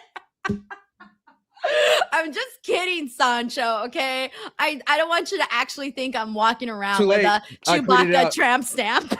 I tweeted it out. I'm not going to go ahead and yuck on your yum. You go ahead and yum that up. If that's what your man's into. Oh, man.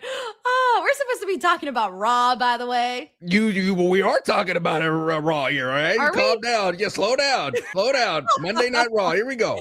Yo, WWE took down one of my inappropriate jokes that I made. How did they take it down? Like, they took it down. It was a meme. I made a meme, and they took it down. You had a meme that they took it down. Was it a skit or something? Or anything like that word? A what? A skit? Sketch? No, not a skit. It was one of those where you get like 3 seconds of audio and then you put some text over it. But my text was like dirty text. Anyways, got taken down. I got in trouble. Dang. Got in trouble by IG. Triple H. Trouble. That's me. Oh, cherry red. Is it cherry lips or cherry red? Cherry lips. Cherry lips. And bad energy. Yeah. Well, how come that song hasn't been played yet? I feel like we had a lot of it and she's popped out multiple times in no song. Because I think she's coming out with the entire Judgment Day. That's still, I don't care. Does that make sense? Right. You know what I mean? No one likes the Judgment Day song anyway. Even Judgment Day doesn't like the song. Where do you want to start today? Do you want to start with Roman and Fatu? I actually want to start with a question since you asked me the question. Okay, what's the question? It's a respectable question. And Denise, I know you are very intelligent. And I want to know, how did we get here with Jacob Fatu? He came off the feud with Drew Mack, right? Very, very great feud. And then all of a sudden, as if he's like a sleeper agent, gets activated and he's desperate and he wants it all. He wants to take it all. My question for you is, do you feel this feud between Roman and Jacob would be stronger if Roman was coming off a loss and if Jacob Fatu was coming after the Tribal Chief title versus I want just to have more money, the private jets, I want that lifestyle, what's being presented here today. Well, here's the thing. I'm trying to think about this. It's a really good question, Sancho. Thank Look you. at that. Thank You get a gold star today. No, but seriously, I think what it is, it's more so it's interesting the way that you say it, because you're talking about like the money and wanting everything that Roman Reigns has, right? But I almost see it a little bit differently, even though that goes along with it, because he's talking about how Roman's had it all, and Roman's talking about how he's not just worried about 7 kids, he's worried about, generational wealth, and he's thinking like generations in advance and whatnot. But the way that I see it, it's more so about making it.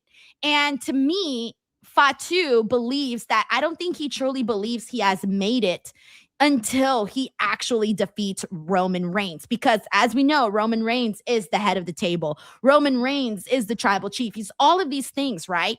And in Fatu's mind, he's never going to find peace if he doesn't actually defeat Roman Reigns. I think that is supposed to be the thing that gives him the confidence that he can actually succeed in WWE and that he could actually become a big, massive star. That's kind of how I see it. I don't really see it as he wants to defeat Roman to take that stuff away from him. I think he wants to defeat Roman to prove that he could be that guy that eventually gets those things, because I feel like he's got a chip on his shoulder. Because what it is he's mentioned how Roman never called him. They never gave a shit about him when he was out there having to have his kids all in one bedroom, when they didn't even know if he was going to get hired by WWE. Right? They're bleeding real life into this actual storyline. So it almost feels like that's why he's mad. He's mad because for such a long time, they were the family that was, that branch of the family was the family that was better, that family that was stronger. And so he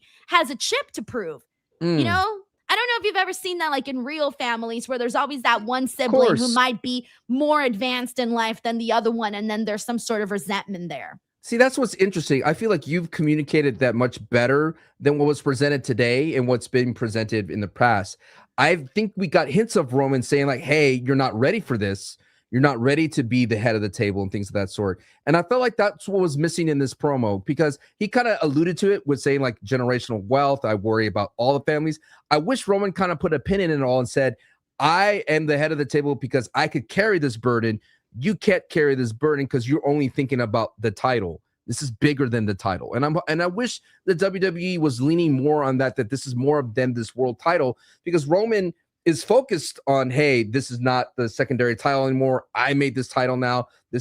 I made this relevant. Now it's appearing main eventing at WrestleMania because of me. Whereas Jacob Fatu is coming from that different angle, that I'm so desperate and I want better things for my family and you're getting in my way. So it feels like there's like a little bit of conflicting stories being told here.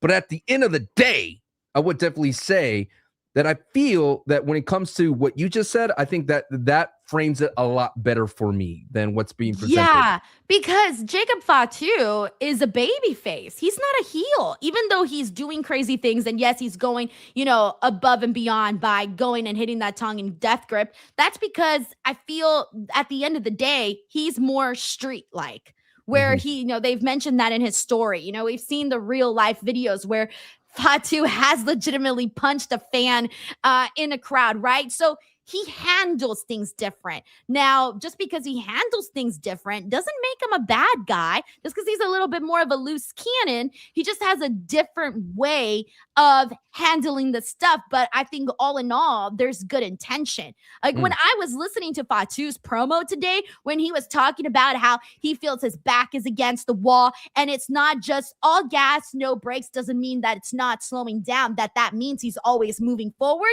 I thought, damn, freaking Jacob Fatu is out here giving me, like, I felt like I was getting life advice from Fatu, and that kind of makes him into a babyface, and he's been a babyface to me, at least, forever. I was kind of missing the Usos here. They appeared for a bit, and you were wondering where they were. I feel like they can't beat, Jacob can't beat them up too much these days, He already beat them up on SmackDown. Yeah, and that looks pretty weak, yeah. Interesting. I mean, it's at Backlash. It's going to happen very soon.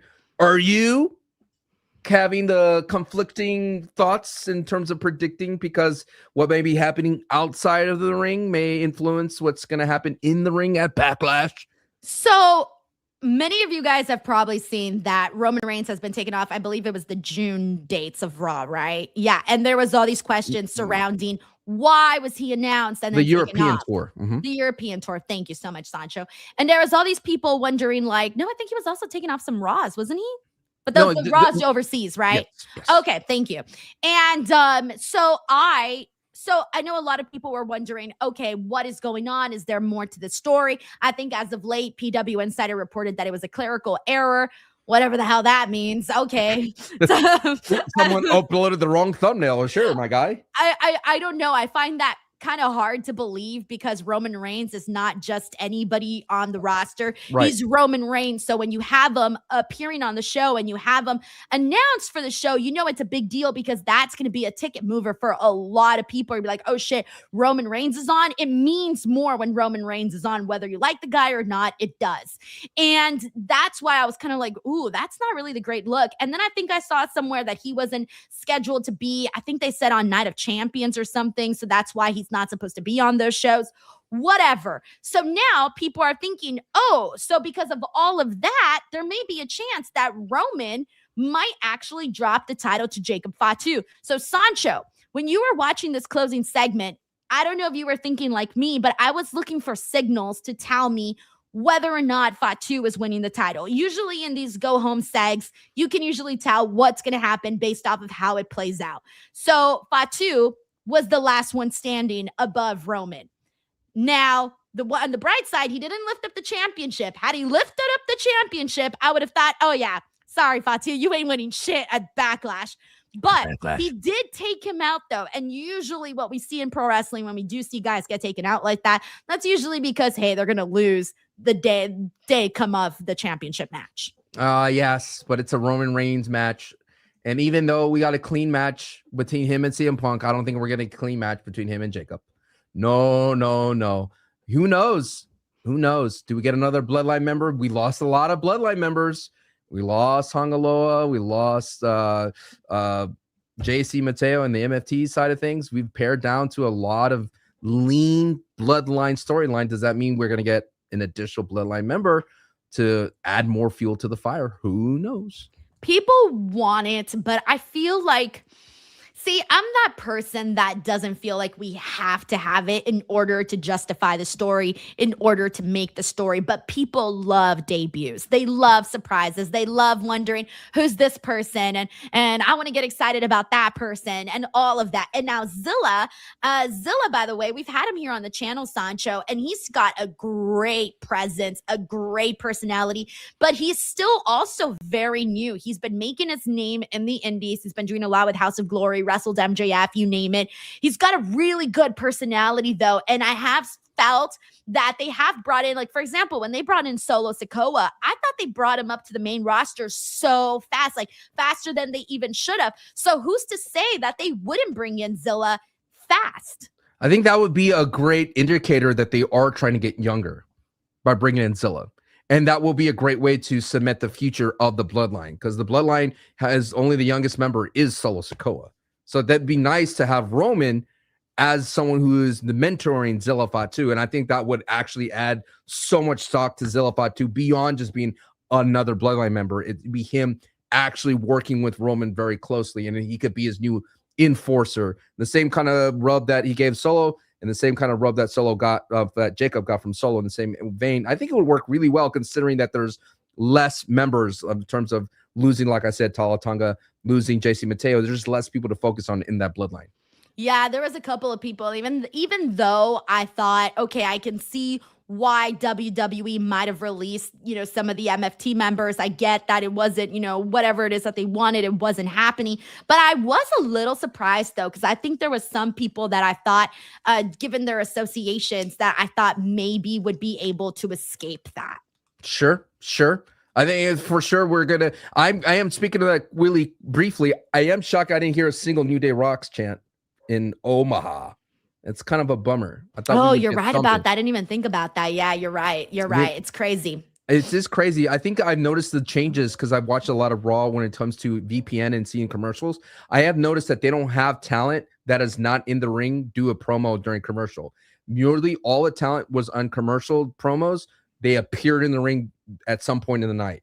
So you had them either before their match or after the match. Every single person wasn't not like the New Day was, where they would do a promo and they wouldn't even have a match, or they'll cut a cheapy promo about the city that they're in and not be involved. So I don't know if the WWE has the ability to lower the crowd or stop chants, but I didn't hear a single New Day rocks or New Day chant, anything like that. I'm hoping maybe SmackDown could fix that, but it's kind of a strange occurrence to see the internet be all upset in the timelines and every person, a talking head on the internet, make a video about it, including yourself, and not even get a peep on it on TV.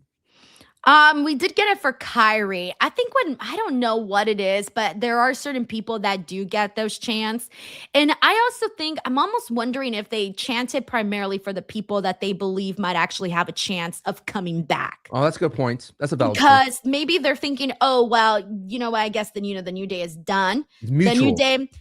Right. It was a little bit more, I guess you can say mutual, but basically from what was posted out there, from the looks of it, they weren't willing, obviously, to compromise their, integrity by taking lesser deals or whatever it is, renegotiating certain contracts, whatever, right? We could read in between the lines of that.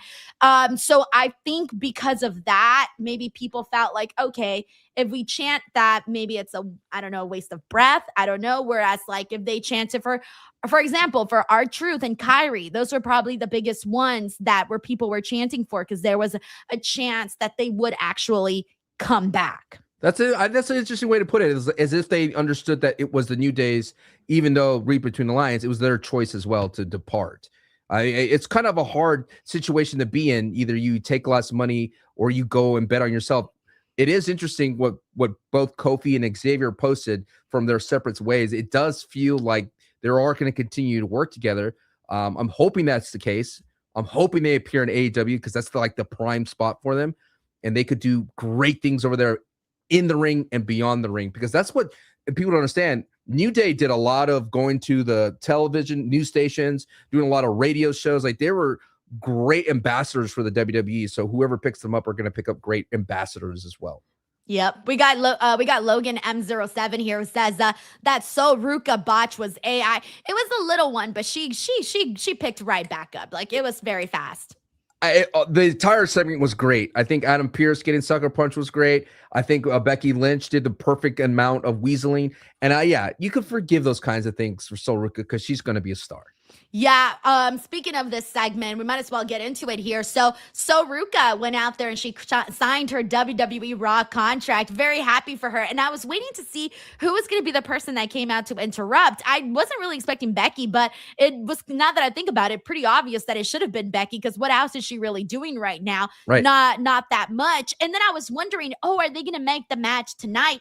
I almost thought, what did they make the match tonight? And tonight's a surprise big victory win for Soruka. But I like that the idea of this, taking a second, taking a breather, letting it sink in for them to actually tell an actual story here with Soruka and Becky, because that's the thing. One of the things that I didn't want, I love Becky Lynch, but I've seen her so much as IC champion that I wanted to feel like, okay, if she's going to be champion again, I really need this to feel different. And the only way it's going to feel different is if she's in there with different types of competitors. And right now, Soruka is different. She's fresh. And I want to see what that dynamic is going to be like between them. Do you think that Becky Lynch is benefiting from beating AJ Lee? Like, do you still feel that? Like, do you feel that Becky was already going on her way? Like, I don't feel that AJ Lee win was like kicking her up to another level. Does that make sense? I don't think people really cared that much. And I don't mean that in a bad way. It's just that when you thought of the matches, for example, okay, you know what? There's actually data to back this up. Sure. So I got an email from, I think it was Bet Online, and they sent me this email. Basically what they do is they do these geotag stuff. So they track people's tweets online and they see what people are saying, and they use that data to answer certain questions. And one of the questions was, which of the matches that the WWE fans for WrestleMania are most looking forward to? And they have them all ranked based off of how much interaction they're getting on social media. Becky Lynch versus AJ Lee was the very, very last match. That was the match that people were least talking about, least seemed to showed interest, at least over on the Twitter side, right? I'm just talking about one place. But still, that's pretty indicative of how a lot of people might actually feel. So I think because there really wasn't that much, there was a lot here. There was a lot that I think went against Becky Lynch and AJ. And I'll tell you what that was. One, this match took forever to happen because their first match was at WrestlePalooza. From WrestlePalooza to WrestleMania, that is a long time. To April, yes. I think some of the hype kind of went down a little bit with AJ's performances. I think a lot of the criticism that I saw was people weren't really feeling the promos. And I think that kind of took away from that too. Her not being there that often and them taking so long to get to this match. But then they did have other matches. And again, those matches there, like we had already seen them. There was nothing new. There was no additional stipulation by the time we got to WrestleMania. And I think people would have been talking about it more had she actually dropped the title to AJ Lee. But then she didn't. So then we're kind of just back in the same place, but we just took forever to get there. Okay. To add to that question, what if it was AJ Lee versus Soruka for this match? Would you feel that Soruka could have benefited from the AJ Lee rub? Obviously, the answer is Becky Lynch. The Becky Lynch rub will be huge for Soruka. I think Soruka benefits more working directly with Becky. Yeah, definitely. I feel like their promo cadence would be, even if Soruka is struggling with the promos, I think Becky Lynch has the ability to kind of help her out with a lot of that at the same time. But in general, I just feel like it was a strange choice overall to have the title just to go back to Becky Lynch. I think, of course, it's clear as day to see that the reason why it's good is because Becky's going to drop it, hopefully, to Soruka at this point, because I don't see it happening at Backlash. Of course, it's not going to happen. I don't see it at Clash. I think this match is perfect for SummerSlam. We got Infamous Raider Loco here who says Braun over Seth past few weeks, just like Jacob over Roman. So do Roman Seth win? Also, can we get an Oba Open Challenge on Backlash? Keep the momentum going at Backlash.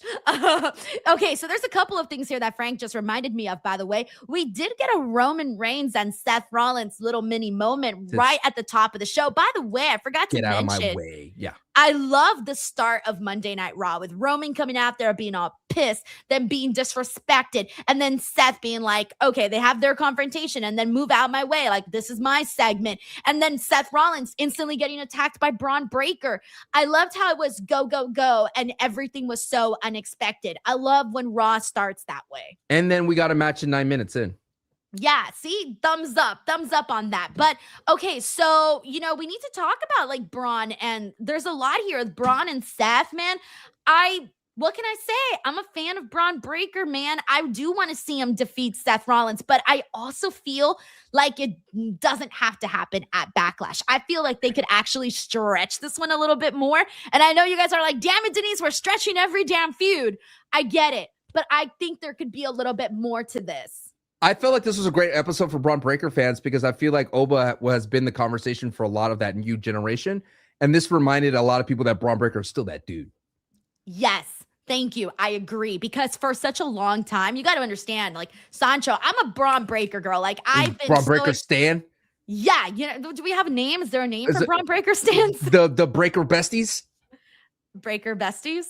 The Brawnies? The Brawnies. That sounds really bad. That's like LeBron James's kid. No, when you say Brawnies, I think of Don't. You could stop your thought before you go. No, it's the toilet paper, Brawny. Or the napkins. Brawny? The Braun man? The Braun man? Yeah, the Brawny man. The Braun Strowman. Okay, I don't know what the group name is for Braun Breakers fans, but whatever. I'm a fan, all right? And here's the thing. Let us know in the super chat what you think. The perfect name. I actually thought way before everything happened with Oba, I thought Braun Breaker was going to have what we're seeing Oba have right now. Like a trajectory to a world title. Yes, that's what I thought. And then, obviously a lot of other things went in different directions, but I could easily still see, I could have easily seen Braun Breaker be the person that defeats Brock Lesnar. I could see him being the guy that, like what they did with Oba Femi, I could have seen that being Braun Breaker. It felt like he was back on top of his game again in this entire Raw. He had a great brawl with Seth, and then he came back and destroyed the Street Profits and Seth Rollins, and he made the Vision look strong. I mean, for a long time, the Vision of Austin Theory and Logan, even though I like their antics and how the goofy they are, and Logan's over the top, this is Austin Theory's growing on me as part of the Vision. It's fun. I don't groan when Austin Theory's out there with Logan. I think like they are actually a fun pairing to watch. And so when you add a serious character like Braun Breaker, it just works overall. And it's so interesting that each one of that trio, they do benefit from each other. Like Braun Breaker and Austin Theory benefit from Logan Paul being backstage because Logan Paul can actually talk a little bit easier. Braun Breaker's physicality benefits when the Vision's out there. So it was really, really cool to see that whole segment. I feel this Raw was actually really done really well from a creative standpoint. You had the match between the Austin Theory and Joe Hendry, gets interrupted by Logan Paul. The Street Profits come out and help Joe Hendry. Seth Rollins joins in to help out. Braun Breaker comes out. Seth Rollins then joins in the brawl with Braun Breaker. Then Braun Breaker stands tall at the very end of the whole segment. So I thought it was really cool weaving all the storylines together. And then you have Seth Rollins and the Street Profits going at it. And then you have Joe Hendry in that backstage. So it was really cool that they were able to weave everything together and keep it all in the same line. I felt like this Raw was paced really well. There wasn't any kind of dead air time, in my opinion. Thank you, Frank. We got 905 David here who says, was there any women's matches tonight?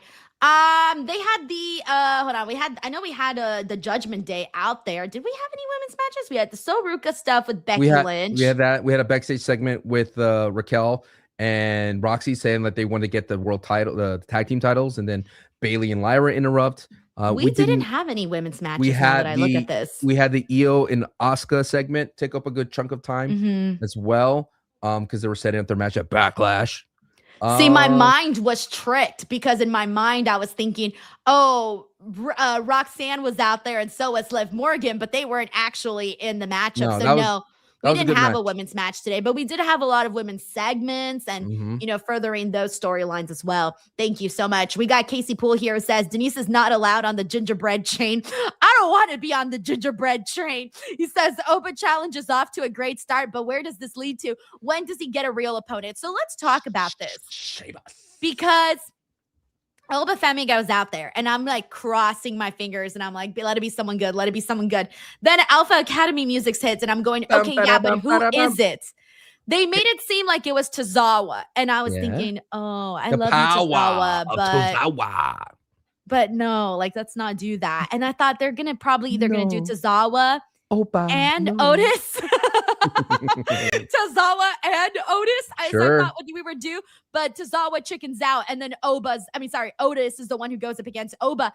And I liked this, even though I knew he was gonna wipe him off the face of this earth. I loved how strong this made Oba look. I love them both colliding into each other, and even the part where Oba couldn't take down Otis. And I thought, damn, that's the most of anything that Otis has gotten in a really, really long time. When he lifted up Otis, and he even made sure to do the little thinking nod to his head because he made sure to put him on the turnbuckle.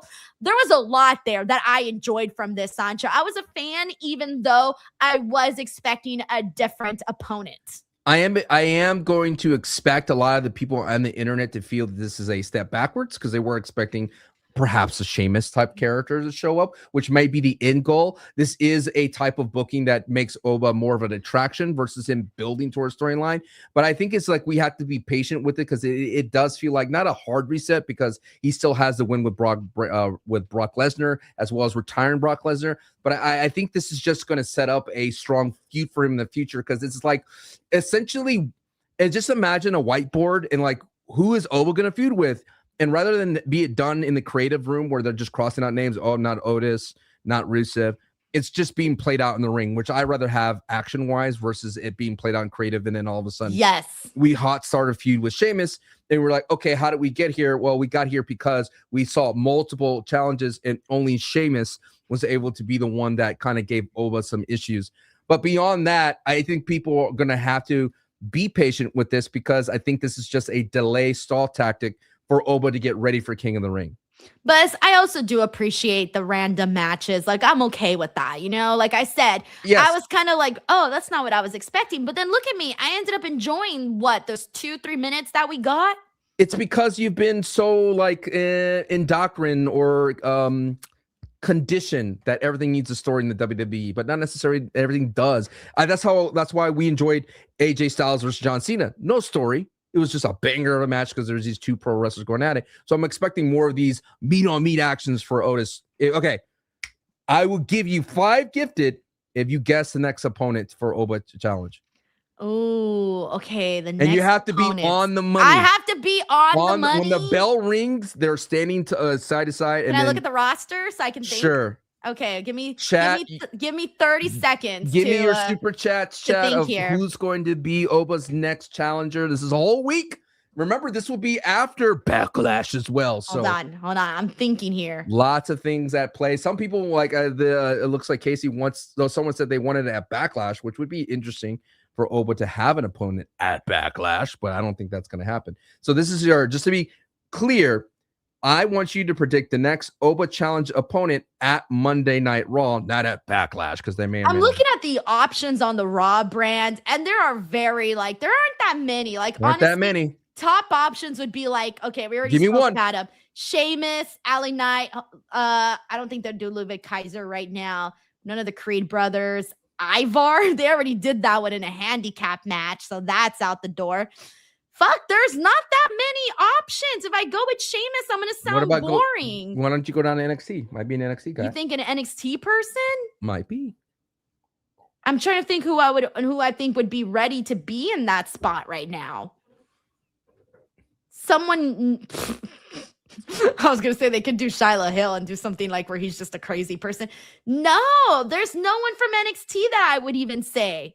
Sheamus is the only option that I can think of right now, and we already said him. Okay, no, you could go ahead. Predict. This is your chance for 5 pressure. gifted. This is your chance. By the end of the That's show. all I got. I By just the- got Sheamus. Okay, there you go. Lock it in, That's chat. all I got. All right, thank you, Casey. We got McTaru here who says, since it's Star Wars Day, what are y'all's favorite Star movies, shows, and moments? Oh, well, I actually didn't mean that I was a Star Wars fan. I was lying in the beginning. The kayfabe, to answer your question, always like Empire Strikes Back, classic film. I do like some of the new stuff. I haven't really watched I did watch Andor. them, though. I just don't remember the names, though. It's fair. I haven't watched Andor. I need to watch that through. It's hard for me to watch that because my wife's not interested in it. And if my wife's not interested in the show, I'm not going to watch it. Do you have that as well with your hubby, that if he's not into a show, you're not watching it either? Like, I watch it. If I want to watch a show, I will watch it. Makes sense. Like, I'm gonna watch it. If you don't want to watch it, just go to the room, watch something else. I will watch this. Damn. What? I'm sorry. No, I actually hate when we have a show that we have to watch together, because then our schedules get all crazy and then we never end up actually watching the show. And I'm like, okay, you're better off watching your show and me watching my show. You do watch a lot of wrestling. You do watch. That is true. Is it too much wrestling for him? Like he's like, too much for me. I'm out. So my husband's not a WWE fan. He is So really quickly, he was a WCW fan. Oh, so he kind of had the brain bitter cat. angriness of WWE, basically, taking over, blah, blah, blah. So he actually stopped. He was one of those fans that stopped watching wrestling when WWE became the company. He stopped. He came back when he started. He loved TNA. So he would watch TNA.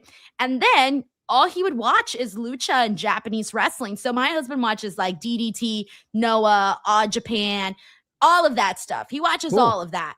And so he's not like, I don't know how to say this, but like American wrestling doesn't really do it for him. He's not more even really AEW. He doesn't really like AEW either, which is hilarious. I love it. We're so different. I always say I'm like the person who listens to the top 40, and top 40 is like WWE and AEW. I equate it to that. And he's like the one that listens to the unknown indie artists. You know what I'm saying? Yeah, no, he doesn't like either WWE Do you like or Stardom? AEW. I think he mainly he mainly watches the other ones that I mentioned. Cool. He doesn't really watch Stardom though either. You should definitely give AAA a chance. I think AAA is the hottest. Here's the thing, Sancho.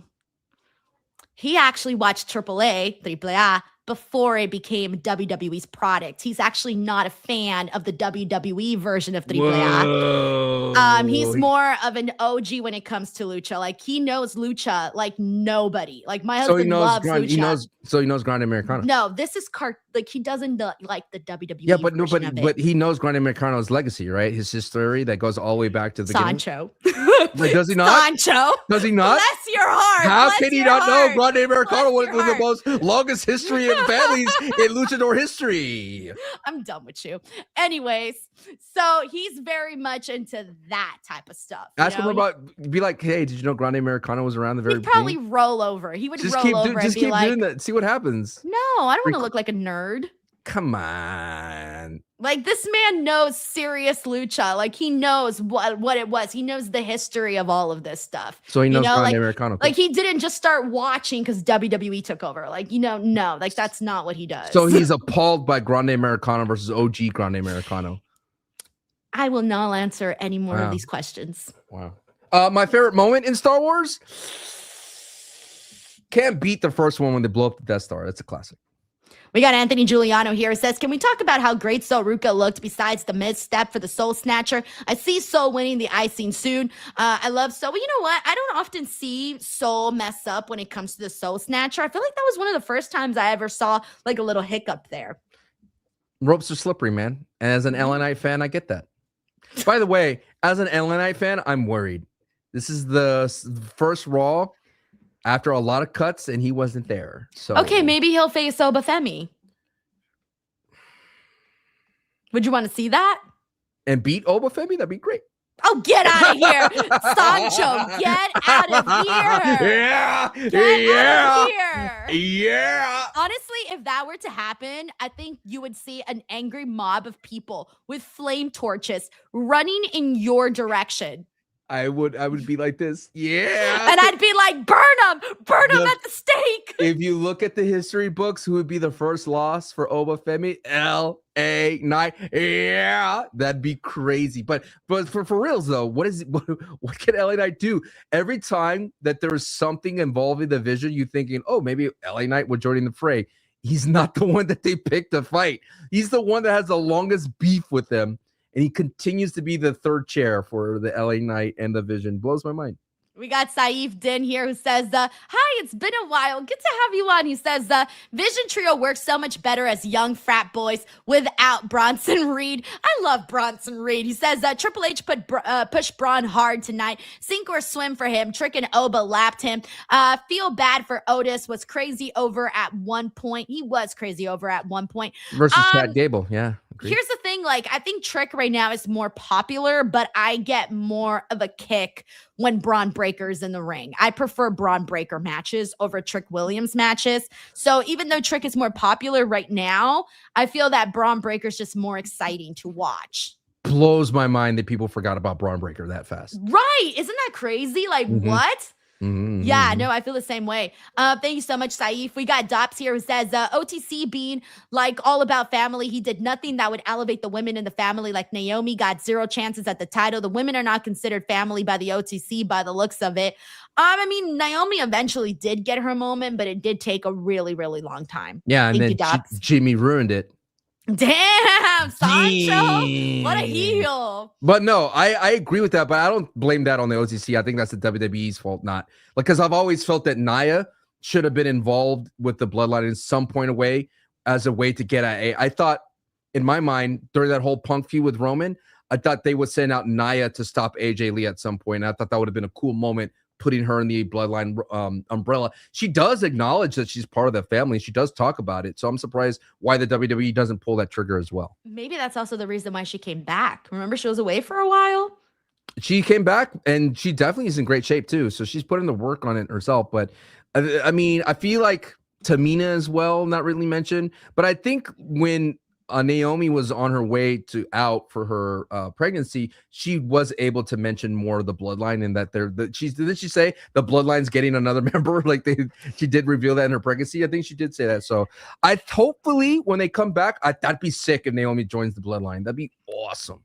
We got Anthony. Thank you, Dobbs. We got Anthony Giuliano here who says, who's the mystery caller for Jacob Fatu? If you missed it, it was backstage segment before SmackDown. Can it be The Rock? Who do you think? Maybe Zilla? Those are really the only options. I'm kind of tired of these can you Pat guess. McAfee, could be Stephen A. Smith, Oh my ESPN gosh. reporter. Well, knowing how the nature of how this is going, that might be it. It could be Fluffy, Gabriel Iglesias. Hey, let's go. I'd pop for Fluffy. Let's go, Fluffy. Thank you, Denise. Anthony. We got Logan here. Fluffy. We got Logan here who says, I can't. Next time Sancho, whenever I meet you in person, I'm going to go, Sancho, please. I'm even going to do this. This is my pose. I do this all the time.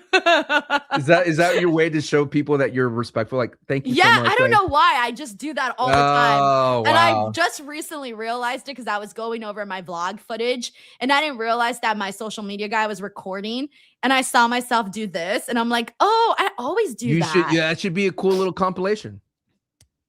No, because I don't have videos of it. Like I just do it without people realizing. Like I don't even realize it when I do it. What do I do as a way to appear like I'm respectful? You throw yourself on the floor and you bow. No, I always learned that someone told me because when I do hosting and stuff myself, they always say fist bump. Just keep it simple, fist bump. Like don't, because handshakes are awkward. You know what I mean? I feel it out because some people like to do handshakes. Some people go right in for hugs. Some people just like a wave. You want to hear my Hollywood moment? Yeah, go for it. So when I interviewed Chris Pratt on the red carpet, I was told not to shake his hand. Okay. Like they strictly told me that. Is he a germaphobe? No, I don't know. They were like, don't shake his hand. I'm like, cool. But he offered his hand to me and I shook it. And so are you scared? Like, am I going to get in trouble for I shaking was, his I was hand? like, I was like, all right, we're doing this. Basically, like, well, I'm not going to turn Chris Pratt down. You know what I mean? Of course not. Yeah, he was cool. He was a cool interview. He was probably my favorite because I was told I wasn't going to interview him, but he You know gave me what I he gave think? me the time. Sancho, you know what I think? Yes. I think that when it comes to interviewing celebrities on the red carpet, because there are some people that are sideline reporters that are kind of a little weird, you know? I'm sure you've seen it, Sancho. Yeah, I I'm was sure there. you've seen it. There's some weirdo people back there. And I think they give a general message, but then when they come through and they meet you and they see you and they're like, oh, this is not one of the weird ones, then it's okay. We can share these human interactions. What I didn't know, I don't know if you know this, but the less important you are, the more further down you're on the red carpet. Oh, yeah. So I was the last one on the red carpet. But Sancho, sometimes that's a good thing. And I'm going to tell you how. Hit me. Because there are times, and I will have a perfect example of this. I'm So one time in 2017, I was covering the ESPN Humanitarian Awards. And Daniel Cormier walked. He did his photos. He took his photos. Then he kept walking. It's 'Cause a you- big ass carpet. And I'm Yeah. all the way at the end, Sancho, like at the end. He's passing every single major outlet. And I'm thinking to myself, is he not doing interviews? What is happening? Or is he So lost? finally, he gets close to me and I go, Daniel. And he turns and I'm like, are you doing interviews? And he's like, yeah. And I'm like, would you mind talking to me? And you want to know why? Because everybody else was waiting for someone to make a move and no one made a move. And I was watching everyone not make a move. So when you're in the end, you can watch everybody and you can come up with a better game plan and see what's happening. And sometimes when you're at the tail end, because they're already getting ready to leave, Yep. it gets closer and closer. So when they see you, it's getting harder for them to reject you. I was wearing a nice big purple suit. Were you Barney? I was representing Twitch. Oh. And if I wasn't and if I wasn't wearing purple, they would have not known that was represent because we didn't have anything like a flat, like a little banner, nothing. It was just me with my what's that thing called? The box thing? Where you have the logo. Oh, your mic flag. That's the only thing I had in me wearing purple. The box. I have that somewhere. I don't know where I have it. It was like I kept it. I stole it because I was like, this is mine. Yeah, I get it. Sometimes you got to do that, man. You got to do that. One of the things I did one time because I wanted to work for E! News. You know what I did? The girl next to me. News, everybody. Yes. The girl next. I mean, they're out of business now, but whatever. Yes, they are. The girl next to me, she worked for E! News, right? So she had all her little notes and stuff. And then afterwards, when she left her notes there thrown on the floor. So I went and I grabbed. Yeah. So I went and I grabbed them and I kept them so that I can study. And I did. I studied her notes. It's kind of creepy. No, it's not. When you said there's I studied creepy them. people. I'm going to tell you why, Sancho. You want to know Go why ahead. I studied Hit her me. notes? Yes. Because I wanted to know how she prepared for her interviews. Was she really prepared? Overly prepared. And I thought to myself, oh, this isn't my style. So once I looked at her, I stole her notes, I read her notes, and then I got rid of them.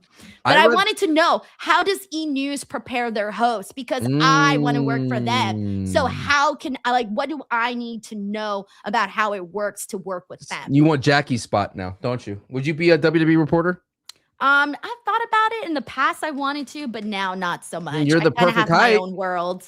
You would make them look like a giant. Yeah, I'm 5 feet, bro. I'm short as fuck. But I'm happy with what I'm doing now. All right. We got Logan here who says, I can't believe no women's champions are scheduled for Backlash. Dude, holy shit. I'm literally just realizing this right now, by the way. And we're gonna get into our Backlash predictions in a second. But let me look at this card really quick. And yeah, no, Io Sky versus Asuka's at least gonna be on the show. So not that's for good. a title, though. But not for a title. Not for a title. But on the bright side, at least we're finally getting that match. I'm thinking if Stephanie would not have been injured, then maybe they would have done that Stephanie Liv 100%. Morgan match. It would have made the card so much better. It would have. I think that's what's missing from this card. There's not enough Backlash type matches on this card. You know what I'm saying? Backlash. Thank you, Logan. We got Saif Din here. Says TKO wanted New Day to ask for their release. So there's been a lot of talk about that. And from the sounds of it, it didn't seem like they wanted to restructure their contracts like what we're seeing. Thank you, Saif Din. We got Carlos Place here who says, where was LA Knight? Sancho, that's all you. No comment. No comments. I am worried. I think the reason why I'm worried is because if TKO is restructuring and LA Knight, who still, I think LA Knight is valid merch, right? Moves merch, gets a lot of good response, like pops. I mean, there's nothing that he does wrong. There's nothing that you would say that's against him. He's not like, he performs. Wasn't he at one point the most matches for a singles guy? And John Cena respected him for that. And he called that out. John Cena himself called that out. The only thing I would be worried is that one time where he kind of slighted John Cena. Remember when John Cena wanted to shake his hand and LA Knight made a little thing about it? And I heard I remember that. You don't remember that? No. John Cena, LA Knight, they're standing at the SmackDown, I believe. John's like, hey, great match. LA Knight looks at it like, I don't need your handshake type of thing. And LA Knight, and then you hear John Cena goes, no matter what, you still have to have a clean curtain. Like you know, John Cena likes to talk. Yeah. And he says, it was a great match, but no matter what, you need a clean curtain. Yeah. And LA Knight looks at it and he shakes his hand and he raises his hand like that. Like see, I think in my mind, I was just thinking that was all part of the show. So I didn't take that as anything else, you know? Yeah, but nothing has been the same for LA Knight ever since. I remember the sign thing. Remember the sign thing? With her and the Usos? Yes. Yeah, that part of that one I do remember. And then that. Then getting yelled at by Triple H. He was just what he was being yelled at didn't make sense. It was like a little detail that I'm like, yeah, but it still didn't matter. It's like, okay, quickly, I equate it to theater, right? As someone that's done theater, sometimes you mess up lines, but no one knows that. That's the audience. They don't know that you messed up a line or a blocking didn't happen or a prop wasn't there. They don't know that. But Unreal let the world know that LA Knight messed up. Does that make sense? Yeah. Yeah. And now we know. And we were Stop like, it. damn. Stop it. Thank you, Carlos. We got Sleazeboy here says predictions. Trick Williams will expose Sammy in a video after the gingerbread man's funeral. Trick wearing an Al Generico mask will walk in and say, hey, it's me, Sammy, and climb onto the casket and eat gingy. It's a very demented prediction. And eat gingy is hilarious. Oh, man. Thank you, Sleazeboy. By the way, JJ you got Castillo. so much flack on social posts about Me? gingerbread man. Yes, you did. Yeah, I don't care. Whoa! I don't care. Boo! I do not care. Boo! It's funny You because think I care about social media flack, Sancho? it's funny because you like. Please. I could see. Do you edit those shorts? No, I have someone who edits them. Well, they put you on blast for that. You know what I mean? They made you seem like you hated the man. You know? Yes, I did. I hated the gingerbread man. Oh, I'll double down on it. Watch me. We got JJ Watch Castillo me. here who says it sucks that WWE superstars get released when some were part of active storylines are not being used. It's sad TKO cares more about money than wrestling. Yes, they do care about money. Yes. Money, money, money. Thank you, JJ. Alrighty. The next thing I do want to get into though is I want to talk a little bit about Roxanne Perez and Liv Morgan here, because Roxanne and Liv, I mean, we mentioned this last week, but this story is about to really take off, and we are at the start of this. And I'm digging this. I'm liking that Roxanne is acting like she's with the Judgment Day, but we all know she's not, and we're all seeing it a miles away. She hit Finn with the hammer. Yeah, it's all part of the game, Sancho. You never been a manipulator, you never been a mastermind. A gaslighter. I did like Liv saying we're family and you don't keep secrets from other family. And I did like how they played that out in the ring by having Roxanne showed up and then Liv and Raquel come out like, what are you doing here? You didn't tell us you're gonna be out here. The nice thing, by the way, Finn and JD, great match. I was like, they had a good one. Actually a really solid match that's happening before us. People forget that JD McDonough can go. People forget that Finn Balor could go. That too. And then it's funny that he took the pin and then Dominic Mysterio on the commercial called him Finn Balor. I'm like, damn. Either way, I'm liking the way that Roxanne is doing her facial expressions. I love how this is finally like a big story where her part really matters in this more than anything she's done before. So I'm ready for this. People threw out the idea of Roxanne winning the Money in the Bank and kind of like being in the shadows there with Liv Morgan. And I like that idea. It's a great idea. Judgment Day always does well. They've done very successful with the Money in the Bank, senior Money in the Bank. I do think that with Roxy, it feels like what we're getting now was supposed to happen when Liv Morgan, before she got hurt. Remember? Like they were starting this. Oh, Roxy yes. was coming in with Finn. I think we're getting that storyline now. And remember, Liv got hurt, and then also after that, we ended up seeing Roxanne was off of TV for a little bit there. So yeah, no, I get this. Like it's a lot there. Do you think we're ever gonna pay off that one part of the Dominic Mysterio and Liv Morgan saga where Finn Balor took their hotel room key? Remember, Liv left the hotel room key, and then there was a moment where they were wondering who has it, and Finn Balor pocketed it. I had completely forgotten about that. How can you I forget? forgot about that. That was my They forgot telenovela. about that. No way. I'm all about that. What about Carlito? Where's that guy been? That's not cool. We got Anthony Giuliano here who says, do you think a lot of big names talents leaving WWE in the future with TKO trying to restructure contracts and money cuts? The Miz and Bailey I see next. I don't know about like who specifically I would see leaving, but I wouldn't be surprised if it changes people's plans in terms of how long they might want to stick around. Because if you're being asked to take a 50% pay cut, that is insane.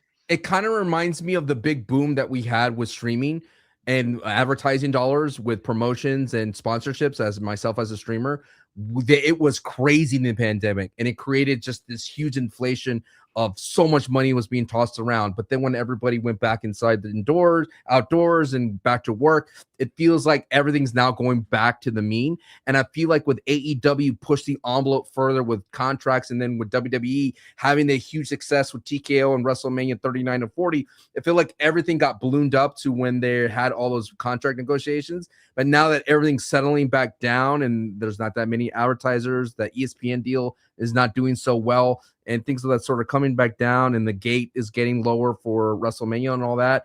I think that's why TKO is feeling like it has to do these things to survive later down the road, which sucks because what hurts us is myself, the streamer, and then the WWE superstars as well.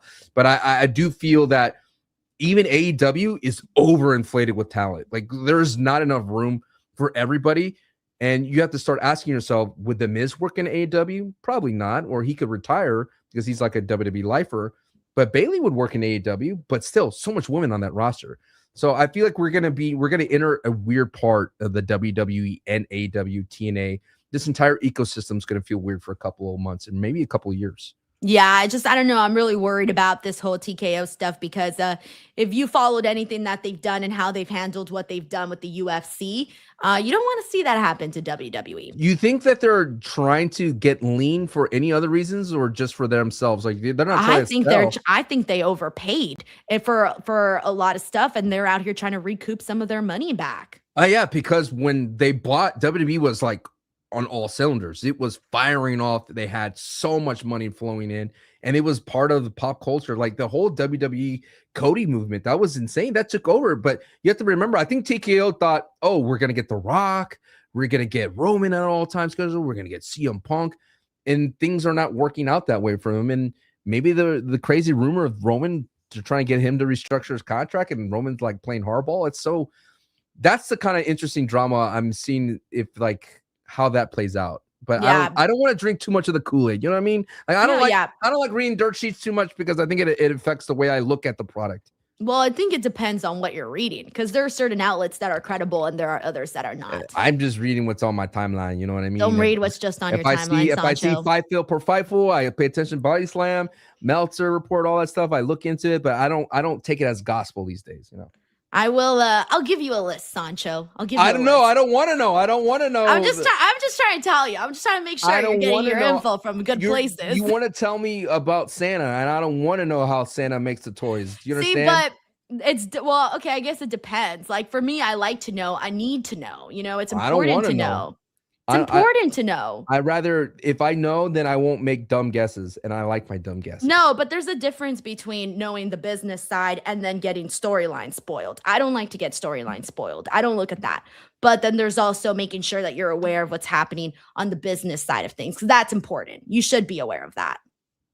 I like being dumb. Sancho's like, ignorance is bliss. I'm sorry. Yeah. I like to know everything I possibly can, because it just makes you more informed. You know? That's how we balance ourselves out, Denise. Come on. You don't have to be crazy just because you follow the news. You're the one that picks up old run of shows left on red carpets. I mean, I don't know, Denise. You know what I mean? I'm afraid to leave any kind of paperwork around you. You know what I mean? You're going to pick it up and study it.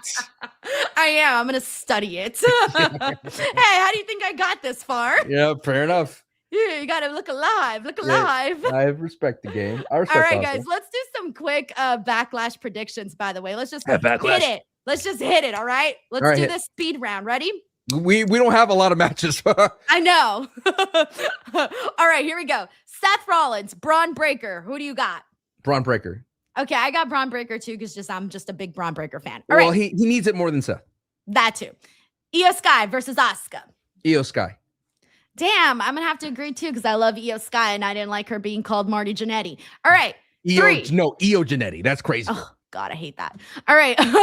Trick Williams or Sami Zayn for the U.S. title. Trick Willie, baby. There's no way he's dropping that immediately. There's no way. I'm surprised they're running this back. I think this is where they make the official heel turn happen for Sami, right here. Danhausen and TBA versus The Miz and Kit Wilson. Prediction, it's going to be CM Punk, okay? It's going to be Punk and Danhausen going against Miz and Kit Wilson. They win. I like your idea, so I'm going to have to agree. I mean, who else? I mean, also as well, because, I don't look at dirt sheets. I look at just hints along the way. The breadcrumb that I saw was they put CM Punk in the package for Backlash. Like, he's there, like, in the video. I'm like, well, that means Punk is at Backlash. And it's funny they use Rhea Ripley, too. I'm like, what's happening? We got Roman Reigns versus Jacob Fatu for the World Heavyweight Championship. Does Roman Reigns retain? Yes or no? I cannot bet against the tribal chief. I cannot do it. I did it at WrestleMania 39, and I won't do it ever again in my life. I'm going to Roman, but due to a debuting Zilla Fatu. All right, I'm going to go with Roman too, but I don't really have a real thought as to why. Clean? Not clean. Not clean. You can't do that to Jacob Fatu. You got the Usos coming in. You're going to get a bloodline rules. Everybody comes in. Throw in the bloodline rules. Might as well. Give me bloodline. You think we get Solo and Tala Tonga too? I think you'd so. No. I'm gonna say no. I'm gonna say no for now. Oh, they could go after Fatu. Actually, never mind. They could go after Fatu. I could see that playing out too. If Oba and Roman's not the plan at SummerSlam, which would suck, right? Then you could just revisit the Bloodline Civil War all over again. If the goal is to bring back The Rock, you have to get the family keeping going. We got Stephen Martrulli here who says, what is your guess on the Cena announcement? I hope it's not the Club WWE stuff. They made it seem like it's some big historic change. I usually get nervous with those kinds of announcements because usually they're not a big historic change. I think the last one that we got was at Bad Blood, and they announced the Crown Jewel Championships. I'm predicting it's WrestleMania in London. I hope you're right, dude, because that would be very exciting. But anything else is going to be kind of like womp, womp, womp. It's very historical. And I think that WWE realistically, I think they suck the American market dry. They're okay, right? I think in their eyes, they're like, look, we can't make money anymore of the United States. We're broke, okay? We're broke over here, all right? We got bills to pay. We're broke, all right? So I'm thinking they're like, we could make our money in London and charge astronomical prices, and people would pay it because it's when they're ever going to have this ever again. Might not be ever, but respectfully, with peace and love to our people across the seas right now watching this like early in the morning, that's going to suck to watch live. Damn, not for you. Wait. But to be fair. What time is it for you now in LA? At what time? Like UK time to LA time. It's like an 8-hour difference. That'd be tough for you still. So it let's say they do a 5 o'clock show. It'd be like what, 7 over here? I don't know. I mean, I don't mind. I don't fucking know. I'm just trying. No, wait, 3 o'clock. Never mind, 3 o'clock. That's what I was thinking. 3 o'clock, 7 a.m. Hold on. I'm trying to remember because when I worked for Wrestle Talk, I used to do the shows at 7 a.m. my time, and I'm pretty sure it was 3 o'clock for them. I don't fucking know. I just know what time it is for me. All right. Thank you, Steven. We got Sin City Saint here. It says Zilla has an event in Tampa. 9 a.m. 9 a.m. That's not bad. If they did what, a 5 o'clock show? A 5 o'clock UK time show, it would be 9 a.m. So you subtract 8 hours. So see, it really wouldn't be too bad because that's kind of like what they do when it's in Saudi. When it's in Saudi, the shows start at like 10 a.m. for me. Well, this one, if it was for me, oh my God. Oh, wait. Not bad. 11 a.m. show for me. Not bad. That's not too bad. Not too bad. Would be done. Be able to enjoy. My favorite thing you get to enjoy the rest of the day. That's always nice. My favorite thing about living on the West Coast was that all the sports were done by afternoon. And you got to do something else afterwards. It was always nice to wake up in the middle of the morning to watch some football. We got Sin City Saint here. It says Zilla has an event in Tampa the day before Backlash, so it's likely he's coming. It's likely he's coming, like Veer. Well, in that case, then he probably ain't coming. To be fair, Sin City Saint. Sin City Saint, everybody lives in Florida. Everybody, right? Wait, say that again. Everybody lives in Florida? Yes. A lot of pro wrestlers lives in Florida. A lot, like pretty much all of them, I feel. And if it's not Florida, it's Texas. Yeah, we got very few wrestlers that live out here in California. I sucks that WWE and AEW doesn't go to the West Coast that much. That's why I didn't like They be living ditching us. They be leaving us. Sad face. Alrighty, that's our show, everybody. Sancho, tell the people where they can find you and support you. Find me here at Sancho West Wrestling on YouTube. Find me at Twitch at Sancho West and at X at Sancho West. Just Google Sancho West. But also Wrestling School Podcast, the coolest podcast. Greatest numbers ever. Now I'm on the thumbnail. Remember that. Alrighty, guys. As for me, make sure you're already here. If you're already here, subscribe. YouTube.com/Denise Salcedo. And then also TikTok, Instagram @_Denise Salcedo. Go check out the videos. I post a shit ton. Clips from this podcast. I post reaction videos. I post interviews. I post everything. So go check it out. Go check out Sancho, and we'll see you guys on the next one. Bye, everybody.